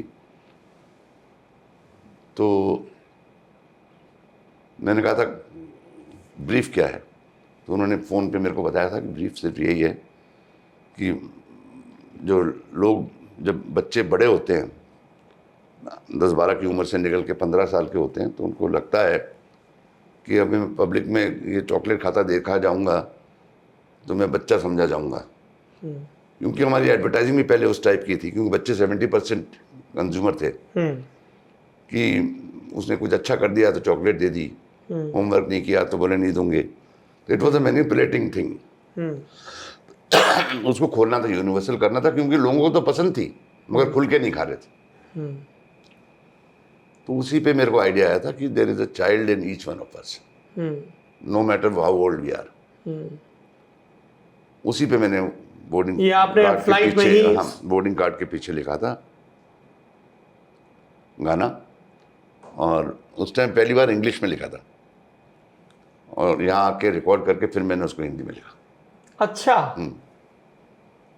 और हिंदी में भी फिर आप ही ने उसको, कुछ खास है? हाँ, मैंने लिखा ना फिर, और रिकॉर्ड करने के बाद में लिखा टू मैच द साउंड। और वो वर्ड्स बड़े अच्छे थे, बिकॉज वो एप्लीकेबल है हम सबको लाइफ में, लाइफ लॉन्ग वर्ड्स हैं वो, कि कुछ खास है हम सभी में, कुछ बात है हम सभी में, खास है बात है, क्या स्वाद है जिंदगी में। इतना ही था। जब मैं पढ़ाई कर रहा था 2006-07 के दरमियान Indian institute of mass communication IMC में, तो वहाँ पे एक कोर्स, मैं तो जर्नलिज्म की पढ़ाई कर रहा था, एड PR का भी एक कोर्स होता है। उस दौर में या उसके कुछ बाद उस ग्रुप के लोगों से बात करते हुए इस बात का बड़ा जिक्र हुआ, जो एक और कैंपेन बिल्ड किया गया था, पप्पू पास हो गया। तो वो हम लोगों ने बाद में किया था 2000 के पहले स्लाइटली, क्योंकि अब हम ब्रेक कर चुके थे कि वो मिथ कि सिर्फ बड़े बच्चों लोग के, चॉकलेट नहीं खा सकते जी, मार्केट धड़ाम से बड़ा हो गया था। अब था कि लोगों को और ओकेजन्स मिलने चाहिए खाने के मौके, कि कुछ मीठा हो जाए वाले कुछ मौके। मीठा हो जाए, वो अपनी भाषा से, अपने कल्चर से ही है। तो हमने कहा फिर छोटी छोटी चीज़ें लेते हैं, कि जैसे कि इम्तिहान पास हो गया कोई, तो वहाँ से आया पप्पू पास हो गया। उस वक्त थोड़ा इनके ब्रांड को भी मसला था ना, कुछ इम्प्योरिटी मिली थी। नहीं, वो नहीं था, वो पहले की बात है। अच्छा, वो जो अमिताभ बच्चन, हाँ, तो वो मैंने किया था। वो कुछ प्रोडक्ट्स में कुछ जगहों पे प्रॉब्लम मिली थी, जो उन लोगों ने सुधार दी थी, और जबकि वो बहुत ही रेयर प्रॉब्लम थी, मगर प्रॉब्लम थी, खाने की चीज़ें जिसको लोगों के परिवार खाते हैं, बच्चे खाते हैं। तो उन्होंने नई मशीनें मंगाई, डबल पैकिंग की, सब कर आके वो बात कम्युनिकेट करनी थी।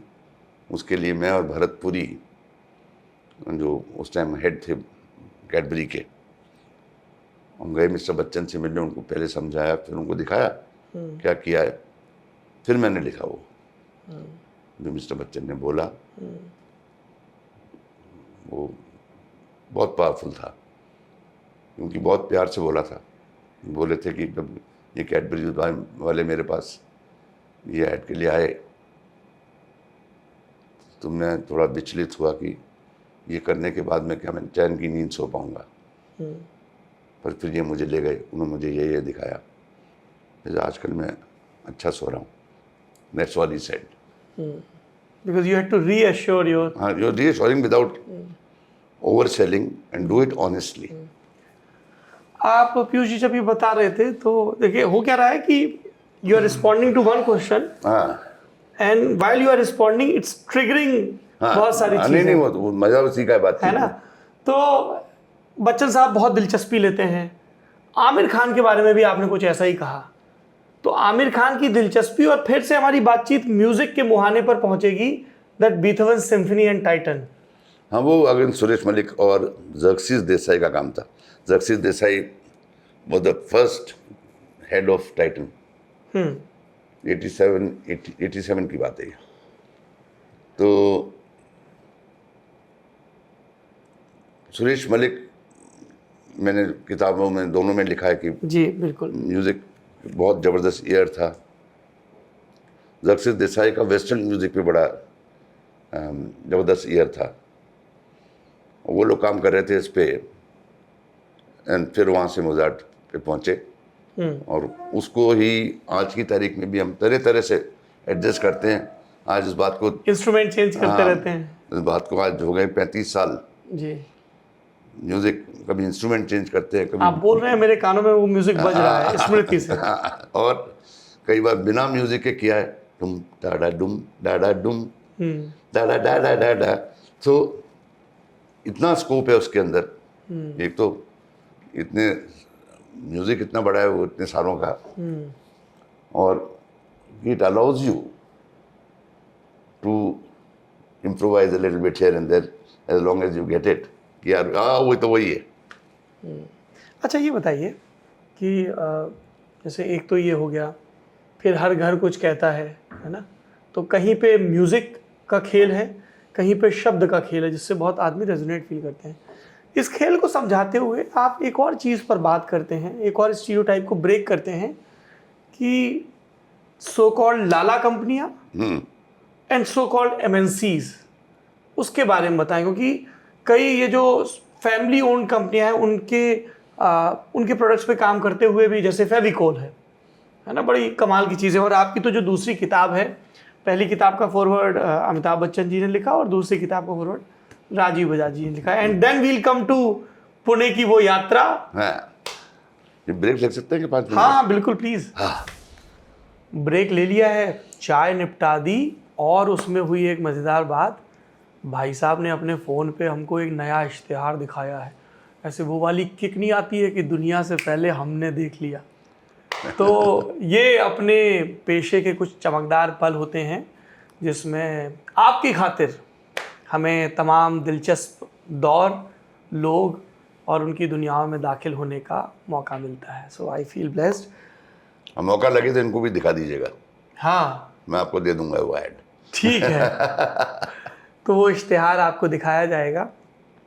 इश्तिहारों की हम बात कर रहे हैं और बहुत याद की अलग अलग गलियों में भटक रहे हैं।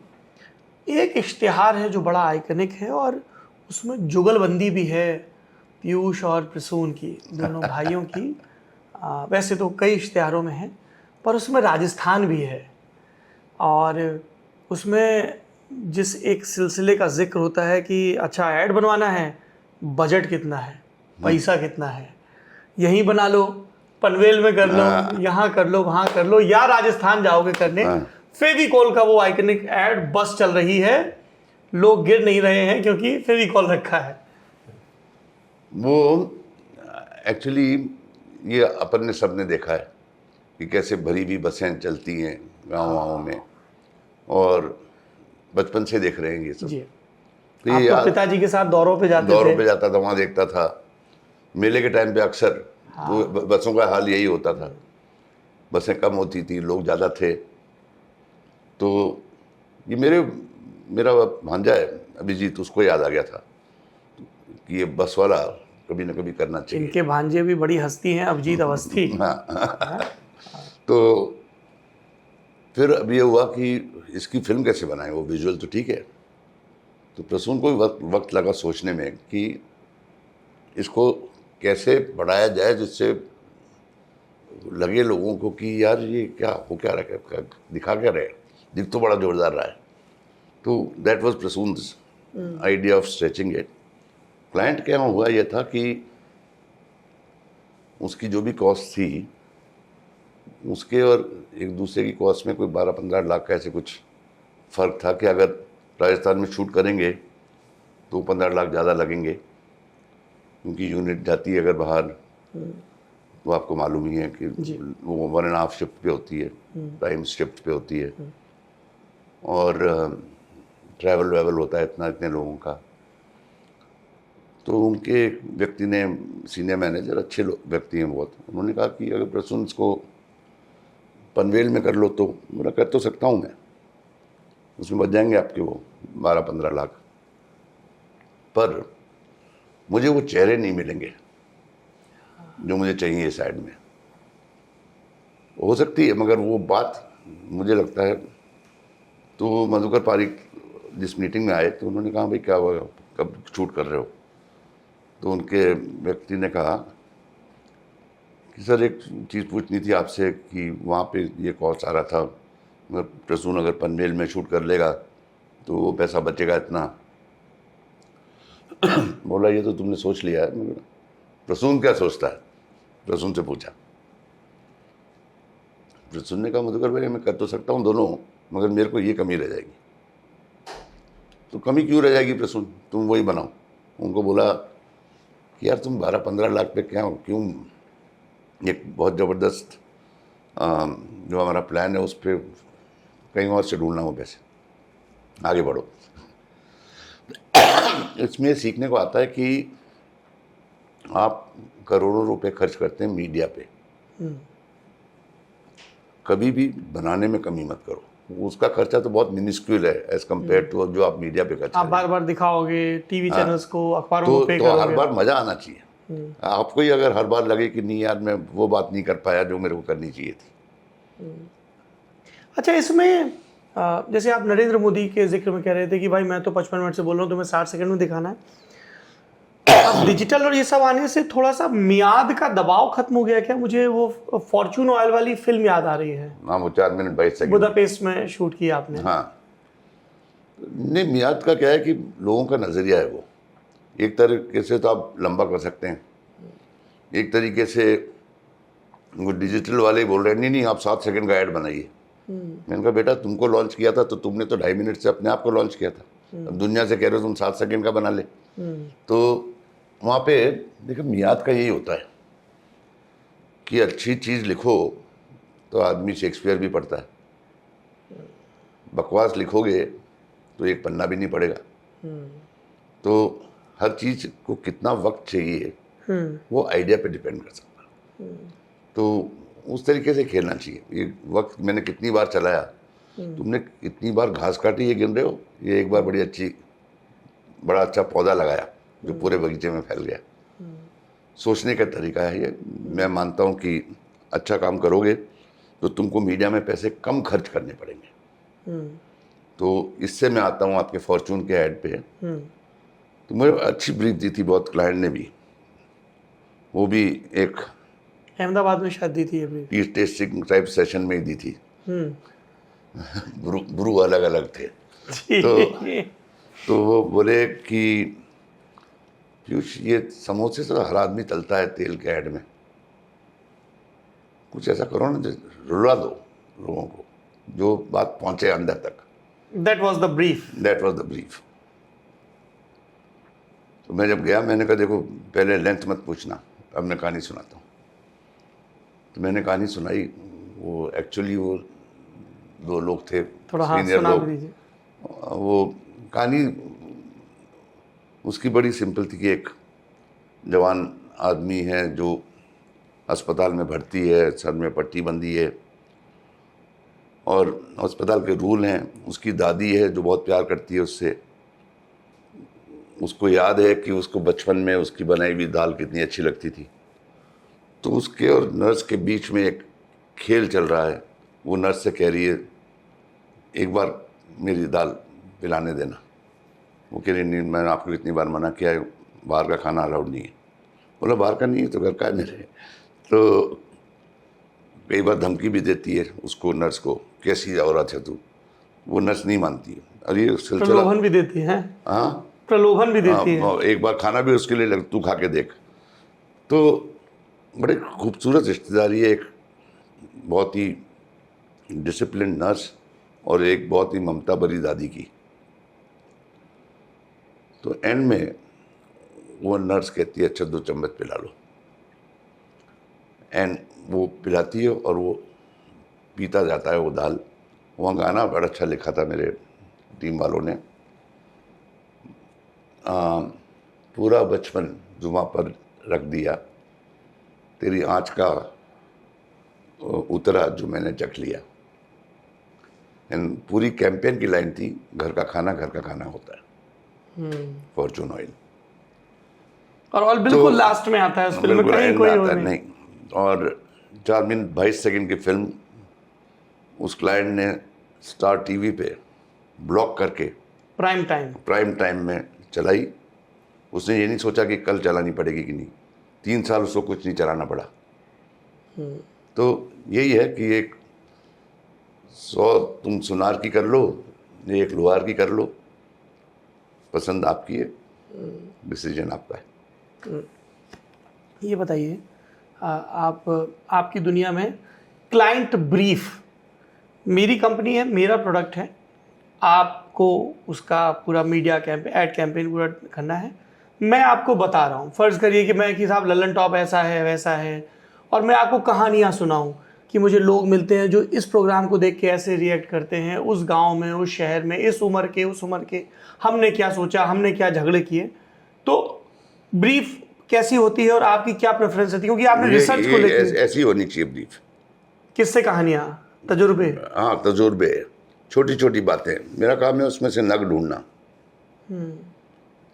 आप अपने बारे में खुल के नहीं बताएंगे। अगर दाई और इश्तिहार वाले से पेट नहीं छिपाना चाहिए, ये वैसा है? करेक्ट। हाँ आप ही नहीं बताएंगे मुझे, तो मैं दुनिया को क्या बताऊंगा?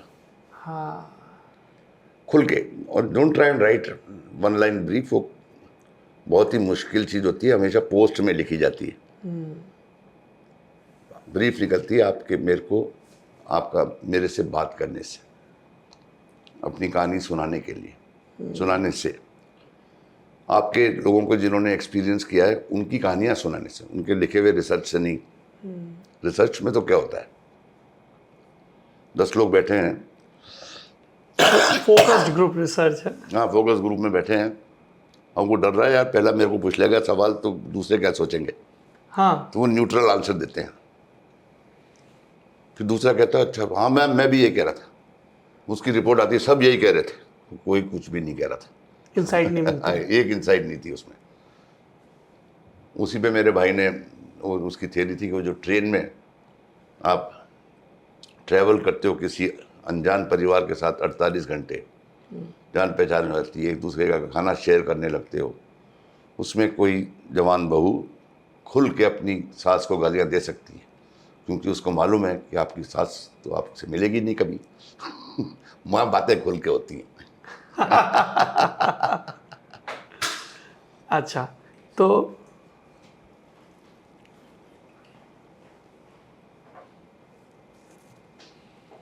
हम सही जगह पे गिराई है। Actually you can carry on with the next one, because I have answered the full this one. हाँ हाँ,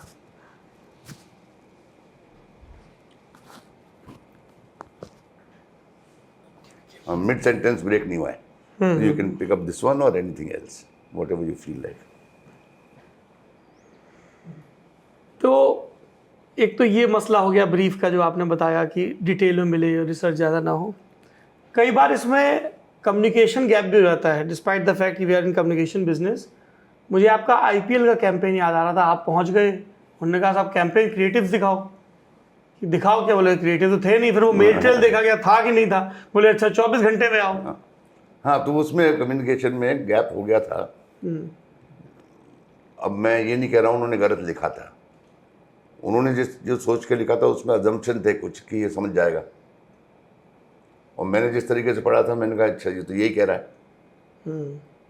पर वो उनका बड़ा रूप था कि उन्होंने कहा अच्छा जाओ। अब और लोग भी लाइन में लगे हुए थे, तो ये हाँ थोड़ी कंफ्यूजन है यहाँ पे, तो 24 घंटे ले लो। उनके लिए भी वो उस टाइम पे मुश्किल था कि मेरे को 5 दिन दे दें, वो मेरे को वक्त दे दिया, उससे कुछ लोग बिदक गए थे कि 24 घंटे तुमने इनको कैसे दे दिया। तो बोला हमारी गलती हुई थी, आपस में दिया 24 घंटे। 24 घंटे का वो वक्त था मेरे लिए, वो चैलेंज था, क्योंकि मैं आईपीएल से बहुत पहले से इन्वॉल्व था। उसका प्रपोज़ल लिखने में मैंने, अरुण लाल ने और अमृत माथुर मेरे तीसरे दोस्त हैं, हमने पहला प्रपोज़ल लिखा था जो बीसीसीआई। थोड़ा अगर आप विस्तार से बता सकें कब की बात है, कैसे? ये बहुत पहले की बात थी जब ललित मोदी डिज्नी से जुड़े थे। उस टाइम पे उनको आइडिया आया था कि हमको ये आईपीएल टाइप कुछ करना चाहिए। तो 90 के दशक? ये होगा एंड 90 तो होगा। तो उसके मॉडल में यही गड़बड़ थी कि उसमें वो डिज्नी को अटैच करना चाहते थे, और बीसीसीआई अपनी प्रॉपर्टी किसी से शेयर नहीं करना चाहता है। फॉर्मेट को लेके क्या था? If you can share details of that concept. Format वही था, based on NBA, city based teams. Okay, city based teams shorter format, हाँ सो मेनी मैचेस हाँ ओवर सो मेनी डेज, तो बेसिक वही था। पर डिज्नी और उनका association BCCI did not want, तो ललित मोदी को उन्होंने मना कर दिया। फिर बाद में ललित ने जाके आरसीए ज्वाइन की, राजस्थान क्रिकेट एसोसिएशन। वहाँ से फिर वो बोर्ड पे आया। बोर्ड पे आया तब वो उसने फिर बात की उसके बारे में, फिर वो प्रपोजल बोर्ड के हिसाब से लिखा गया विद नो अदर पार्टनर, और वक्त के हिसाब से उसको फाइन ट्यून किया गया। इतने साल निकल गए थे। तो वो बैकग्राउंड था। तो मेरा आईपीएल में मेरा दिल तो जुड़ा हुआ था ही। नहीं, आपको क्रेडिट भी दिया गया जब कहा गया कि साहब ये तो आईसीएल की कॉपी है। हाँ, तब उसने साफ साफ लिखा था अखबार में कि कॉपी तो बेटा बीसीसीआई को मिल चुकी है बहुत पहले ही। तो मुझे वक्त मिला था वो, मैंने कहा कुछ तो करना है। तो मैंने वो वीर रस में लिख डाला और अपने भाई से बात करी कि तुम जैसे मेरे पिताजी बोलते थे झांसी की रानी की कहानी या चेतक की कहानी, वो वीर रस में तुम आके बोलो। उससे वो बहुत ही अच्छा बोलता है, जो मेरे जैसे मेरे फादर बोलते थे वैसा का वैसा बोलता है वो जी। तो वो मैंने लिख दिया था। फिर राम संपत ने उसका म्यूजिक कर दिया तगड़ा, रातों सब रात। कुछ 24 घंटे में। हाँ, 24 घंटे में तो प्रेजेंट करना था। उसके बाद में करंट फुटेज लेके कुछ काट भी दिया।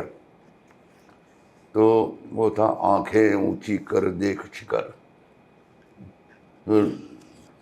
कर लाखों धड़कन की जान है तू, लाखों दिल की अरमान है तू, तू चला चोर, तू लगा चोर, तू मचा शोर, तू दिखा जोश, एक महावीर संतान है तू, ना देश युद्ध ना धर्म युद्ध, ये है धरती पर कर्म युद्ध। That was the theme, कर्म युद्ध। आईपीएल प्रेजेंट्स, बहुत अच्छा था। इसीलिए आपने अपनी ओपन हाउस किताब का जो चैप्टर या खंड है मेमोरेबल कैंपेन्स, उसमें है वो। हाँ जी, उसमें जिक्र किया है। पर तो वो जाके हमने प्रेजेंट किया, वो एक शॉट में वो दे लव्ड इट। हम नीचे उतर के टेस्टिंग कर रहे थे रेस्टोरेंट में, चीयर्स बोलना बाकी था। हाँ चीयर्स बोलना बाकी था और फोन आ गया ललित मोदी का, हाँ इट्स योर्स। Yours। पर मुझे वो याद आ गया जब पहली दफा वीर रस की जगह मीरा के दुख पे कविता पढ़ने लगे थे। बच्चा था उस टाइम। तो मेरे पिताजी ने मेरे को एलोक्यूशन कॉन्टेस्ट में बुलाया था स्कूल ने, मैंने हाथ उठाया था तो पिताजी ने वो मीरा का रसपान, विषपान, हाँ मीरा का विषपान, वो मेरे को सिखा दी, बोलना भी सिखा दिया, सब कुछ कर दिया। मैंने जाके स्कूल में बोली थी उस स्टेज में, रविंद्र मंच पे। तो वो बिल्कुल ही बाउंसर था सबके लिए, क्योंकि वो हैवी थी कविता। तो हार गया, किसी के समझ में नहीं आई। मैंने बोली तो बड़ी सही थी। तो मैंने कहा अपने फादर को, बोले यार तुम्हारे यहाँ सब गधे हैं, अगली बार तुमको तैयार करता हूँ। अगली बार में उन्होंने मेरे को सिखा के भेजी, वो इधर भी गधे हैं उधर भी गधे हैं, जिधर देखता हूँ गधे ही गधे हैं। गधे हंस रहे आदमी रो रहा है, हिंदुस्तान में ये क्या हो रहा है। घोड़ों को मिलती नहीं घास देखो, गधे खा रहे हैं च्यवनप्राश देखो। वो फंस आ गया मैं, gold medal. And I remember the way you describe in the book, कैसे ऑडियंस है तो इधर भी गधे हैं, उधर भी गधे। वो सिखाया था उन्होंने वैसे। And they were laughing। हाँ पर वो बड़ा अहम सबक था हाँ, कम्युनिकेशन का। कि मतलब गलत ऑडियंस पे गलत चीजें मत बोलो। कम्युनिकेशन का एक और सबक आपने राजस्थान की जो एक लोक शैली है पबजी की फड़, उसके ज़रिए भी बताया इस किताब में। मैं चाहता हूँ अगर आप दर्शकों के साथ साझा करें। बाबूजी की फड़ एक पेंटिंग की तरह होती है और उसमें लेकिन लंबी पेंटिंग, साड़ी नुमा से। जैसे आप कॉमिक स्ट्रिप पढ़ते थे ना, वो लंबी पेंटिंग होती है कपड़े पे, कैनवस पे। और वो गांव के दिन होते थे उस लोक प्रथा में। तो एक व्यक्ति गाना सुनाता था अमर सिंह की कहानी। और उसकी पत्नी घूंघट इतना नीचे करके लालटेन उस अंधेरे में एक फ्रेम से दूसरे फ्रेम ले जाती थी, जिसको हम आजकल की भाषा में स्टोरी बोर्ड कहते हैं जी। कि ये बोलेंगे तो ये होगा।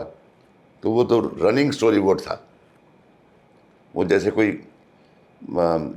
कैमरे से एक शॉट से दूसरा शॉट शिफ्ट करती थी, वो अपने लालटेन से करती थी। हाँ, रोशन हो जाता था। और गाना गाती थी। तो इला जी ने एक नाटक भी इस पे, हाँ, एक नाटक में उनकी बेटी भी है उसमें, हाँ रैना साहब भी हैं। हाँ करेक्ट। तो उसमें एशियन पेंट्स ने बिकॉज पढ़ पे बेस्ड था, हाँ। तो उनकी मदद भी की थी उसमें। अच्छा।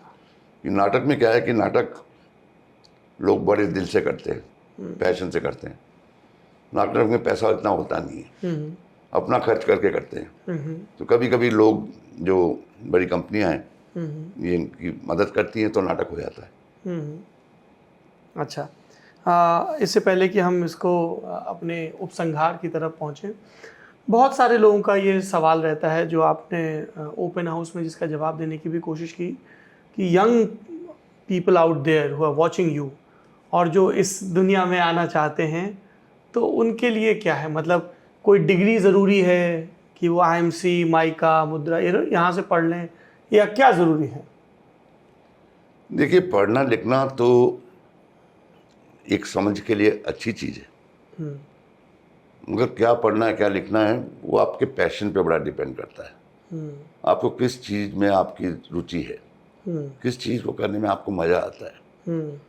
कईयों के साइंटिफिक दिमाग होते हैं, उनको मज़ा आता है कि देखो मैंने ऐसे सोच के ये कर दिया। कईयों की कहानी बोलने में होता है, कई की कहानी सुनने में होता है, कईयों का वृक्ष उगाने में होता है, कईयों का एनवायरनमेंट पे होता है, तो कईयों का आर्मी में होता है। अपनी रुचि समझिए, आपका पैशन ही आपको ले जाएगा। जितना आप उसके अंदर दिल से चीनी डालेंगे, ज़िंदगी उतनी मीठी होती जाएगी। ये मेरा कहना है। नहीं, और अगर किसी को लगता है कि उसका पैशन एड वर्ल्ड में है, then how should they proceed? अगर आपका एड वर्ल्ड में है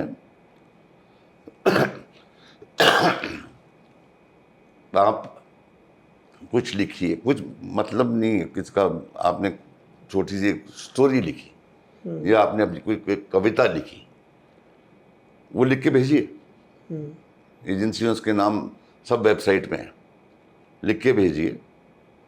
बोलिए मैं आपसे एक बार मिलना चाहता हूँ। हम आपसे इसलिए नहीं मिलते हैं कि आपके की जांच करें कि क्या आपने अच्छा लिखा था, क्या बुरा लिखा था। हम इसलिए मिलते हैं कि आपकी रुचि में आपका कितना पैशन है, आपको वो शेयर करने की कितनी तमन्ना है, और हाँ, आपके अंदर कुछ लिखने की, आइडिया सोचने की एबिलिटी है, वो हम आपसे बातचीत में हमको मालूम पड़ जाती है। तो शुरुआत यही है कि आप कैसे भी अपने आप को, अपनी सोच को, चाहे वो आपने ऐसे भी लिखा हो स्कूल में, भेज दीजिए। अगर ऐसे कोई अच्छे मन से लिखता है, हमको मालूम पड़ जाता है बड़ा इमेजिनेशन है। तो कुछ भी, और डरिए मत। कोई आपकी नंबर नहीं दे रहा है कि मैंने इसको 10 में से 5 ही दिए ना। ये देख रहे हैं कि आप और हमारे विचार, और देखिए एडवर्टाइजिंग तो आपको सिखा देंगे 2 महीने में। पैशन भांपना जरूरी है।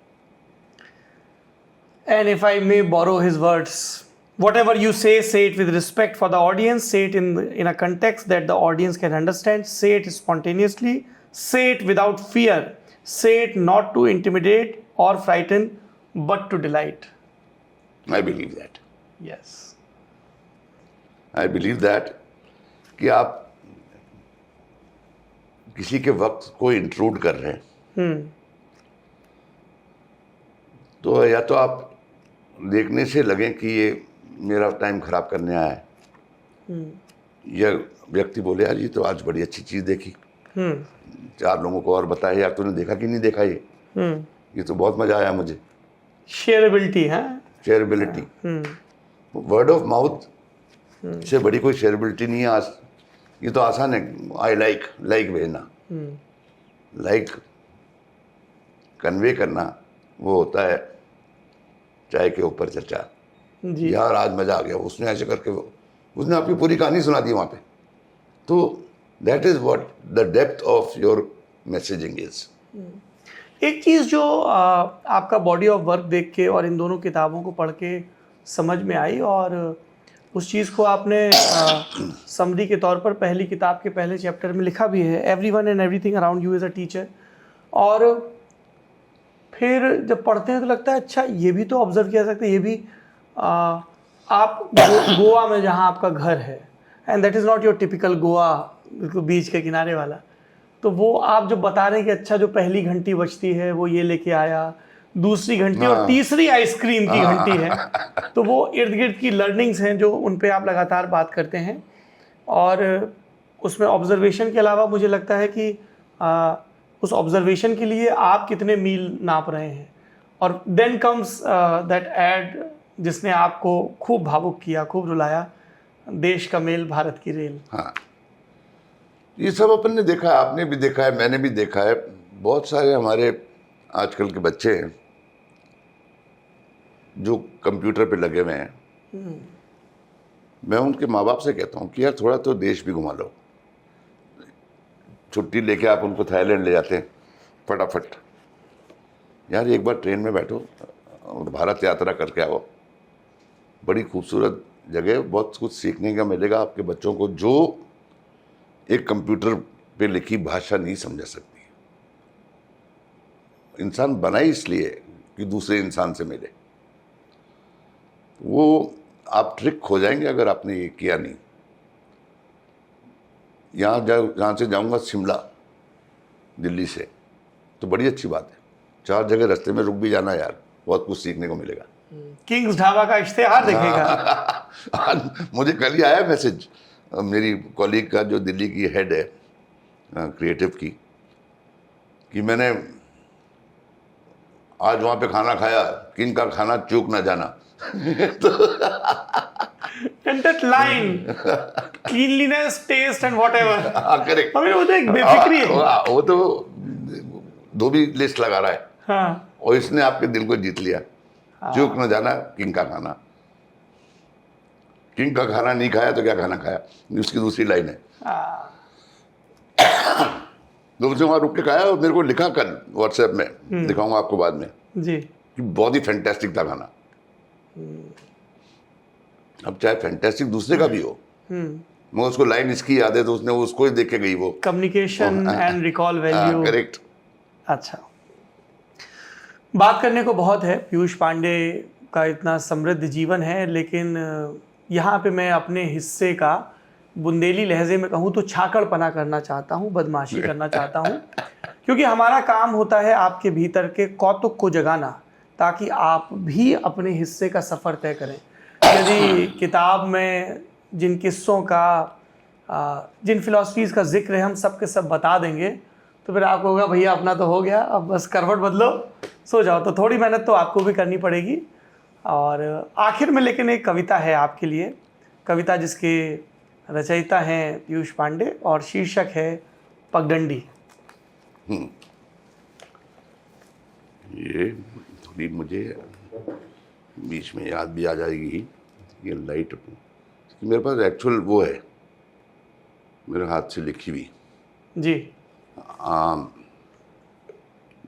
आप एक मिनट देंगे मुझे? हाँ हाँ, आप अगर आपके पास यहाँ रखी हुई है तो आप... एक मिनट देंगे, मैं देख लेता हूँ यहाँ रखी है।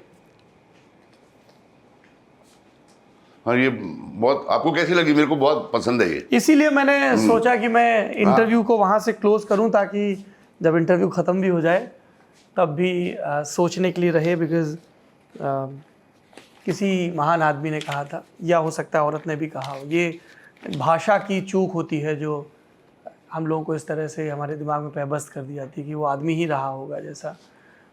किसी महान शख्सियत ने कहा था कि दिलचस्प कन्वर्सेशन वो होते हैं जो पूरे होते लगें लेकिन आपके दिमाग में बहुत सारे कन्वर्सेशंस को ट्रिगर कर जाएं।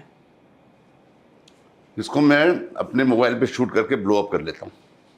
आप अपने मोबाइल पे इसकी पिक्चर लेके हाँ जी, ब्लो अप कर लूँगा। बिल्कुल, मोबाइल का क्या है। और मेरे दिमाग में ऐसे चल रहा था, अच्छा ये वाली बात तो छोड़ दी, अच्छा छोड़ देते हैं, ये वाली बात नहीं करते हैं, कुछ तो उन लोगों को खुद ही पढ़ने दीजिए जी।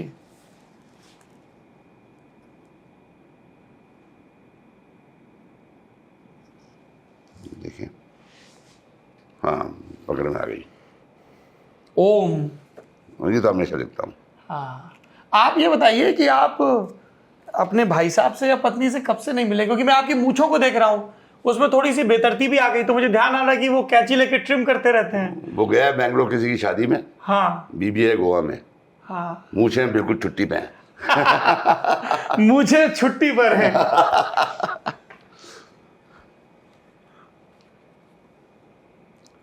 हाँ, तो मैं आपको सुनाता हूँ। ये मैंने जब लिखता हूँ कोई सोच के नहीं लिखता हूँ, कुछ थॉट आ जाती तो लिखने लग जाता हूँ। आप भी वही करते होगे। इसको मैंने लिखा था पगडंडी। पगडंडी भी बड़ी खूबसूरत राह होती है। इसमें किसी व्यक्ति के पग और हाथ में डंडी होती है। डंडी झाड़ियों को हटाती है, पग घास को दबाते हैं और देखते ही देखते रास्ते बन जाते हैं। मगर पगडंडी और पथ में बहुत फर्क होता है। पगडंडी पर कोई नाम नहीं, पथ पर सबके नाम लिखे होते हैं। अजय पथ, अभय पथ, फलाना पथ, ढिकाना पथ। कौन था, कहाँ जा रहा था, क्यों जा रहा था, पता नहीं। क्या किसी सड़क पर, क्या सिर्फ सड़क पर रहता था या उसने कुछ किया था? किसी को कहीं ले गया था या सिर्फ कोने पे जिया था? पथ पर किसका नाम लिखा जाए, ये निर्णय, ये नतीजा किसका था? क्या मिनिस्टर का साला था? क्या मिनिस्टर का साला था या एमएलए का भतीजा था? वैसे भी पथ मरणोपरांत होते हैं। अच्छा है कि इन पथों की अभिलाषा भूल जाओ तुम। जिंदगी में बेनाम सी कुछ पगडंडियां बनाओ तुम। Thank you Piyush God Pandey. bless you. उनका कृतित्व मुस्कुराता हुआ जीवन, आनंद की तलाश और आंखों में विस्मय, चीज़ों को निरखना, उनका लुत्फ लेना, उनमें दाखिल होने की कोशिश करना, ये मेरे हिस्से का हासिल है। आपने इस बातचीत के दरमियान क्या सीखा ज़रूर बताइए। कौन से इनके और उगलवी के बनाए हुए इश्तिहार आपको पसंद हैं, ये भी बताइए। हम सब अपने अपने हिस्से की भाषा, स्मृतियाँ, स्वाद, गंध, स्पर्श, उन सब पे जब सोचते हैं तो कितने ही इश्तिहार ध्यान आते हैं। ये ध्यान में बिल्कुल छोटा था, और जैसे आपको वो जयपुर में उसने कहा था ना कि सर फेविकोल की तरह आप जुड़े हुए हैं जयपुर से, तो बिल्कुल छोटा था। तो पहले बरस तो रिक्शे पे जाते थे, उरई जो मेरा शहर है वहाँ पे। दूसरे बरस हुआ कि एक बड़ा भाई भी है तो पैदल ही चले जाया करें, पास में ही था, बमुश्किल 800-900 मीटर होगा स्कूल। तो मैं आगे चलता था, ट्रैक्टर बनता था मैं, और मेरा भाई ड्राइवर है, ठीक है। तो मेरे बस्ते की जो बद्धी है, बेल्ट है, वो उसको पकड़ लेता था, और वो बोलता था जानते हैं क्या, चल मेरी Luna, the ad you created. और जब मैं छोटा था तो हम इस तरह की जो खुराफात करते थे तो बोलते थे चल मेरे घोड़े। उसी से मुझे इंस्पिरेशन मिला था चल मेरी लूना झंडे का। तो आप मेरे से बाद में छोटे थे जी।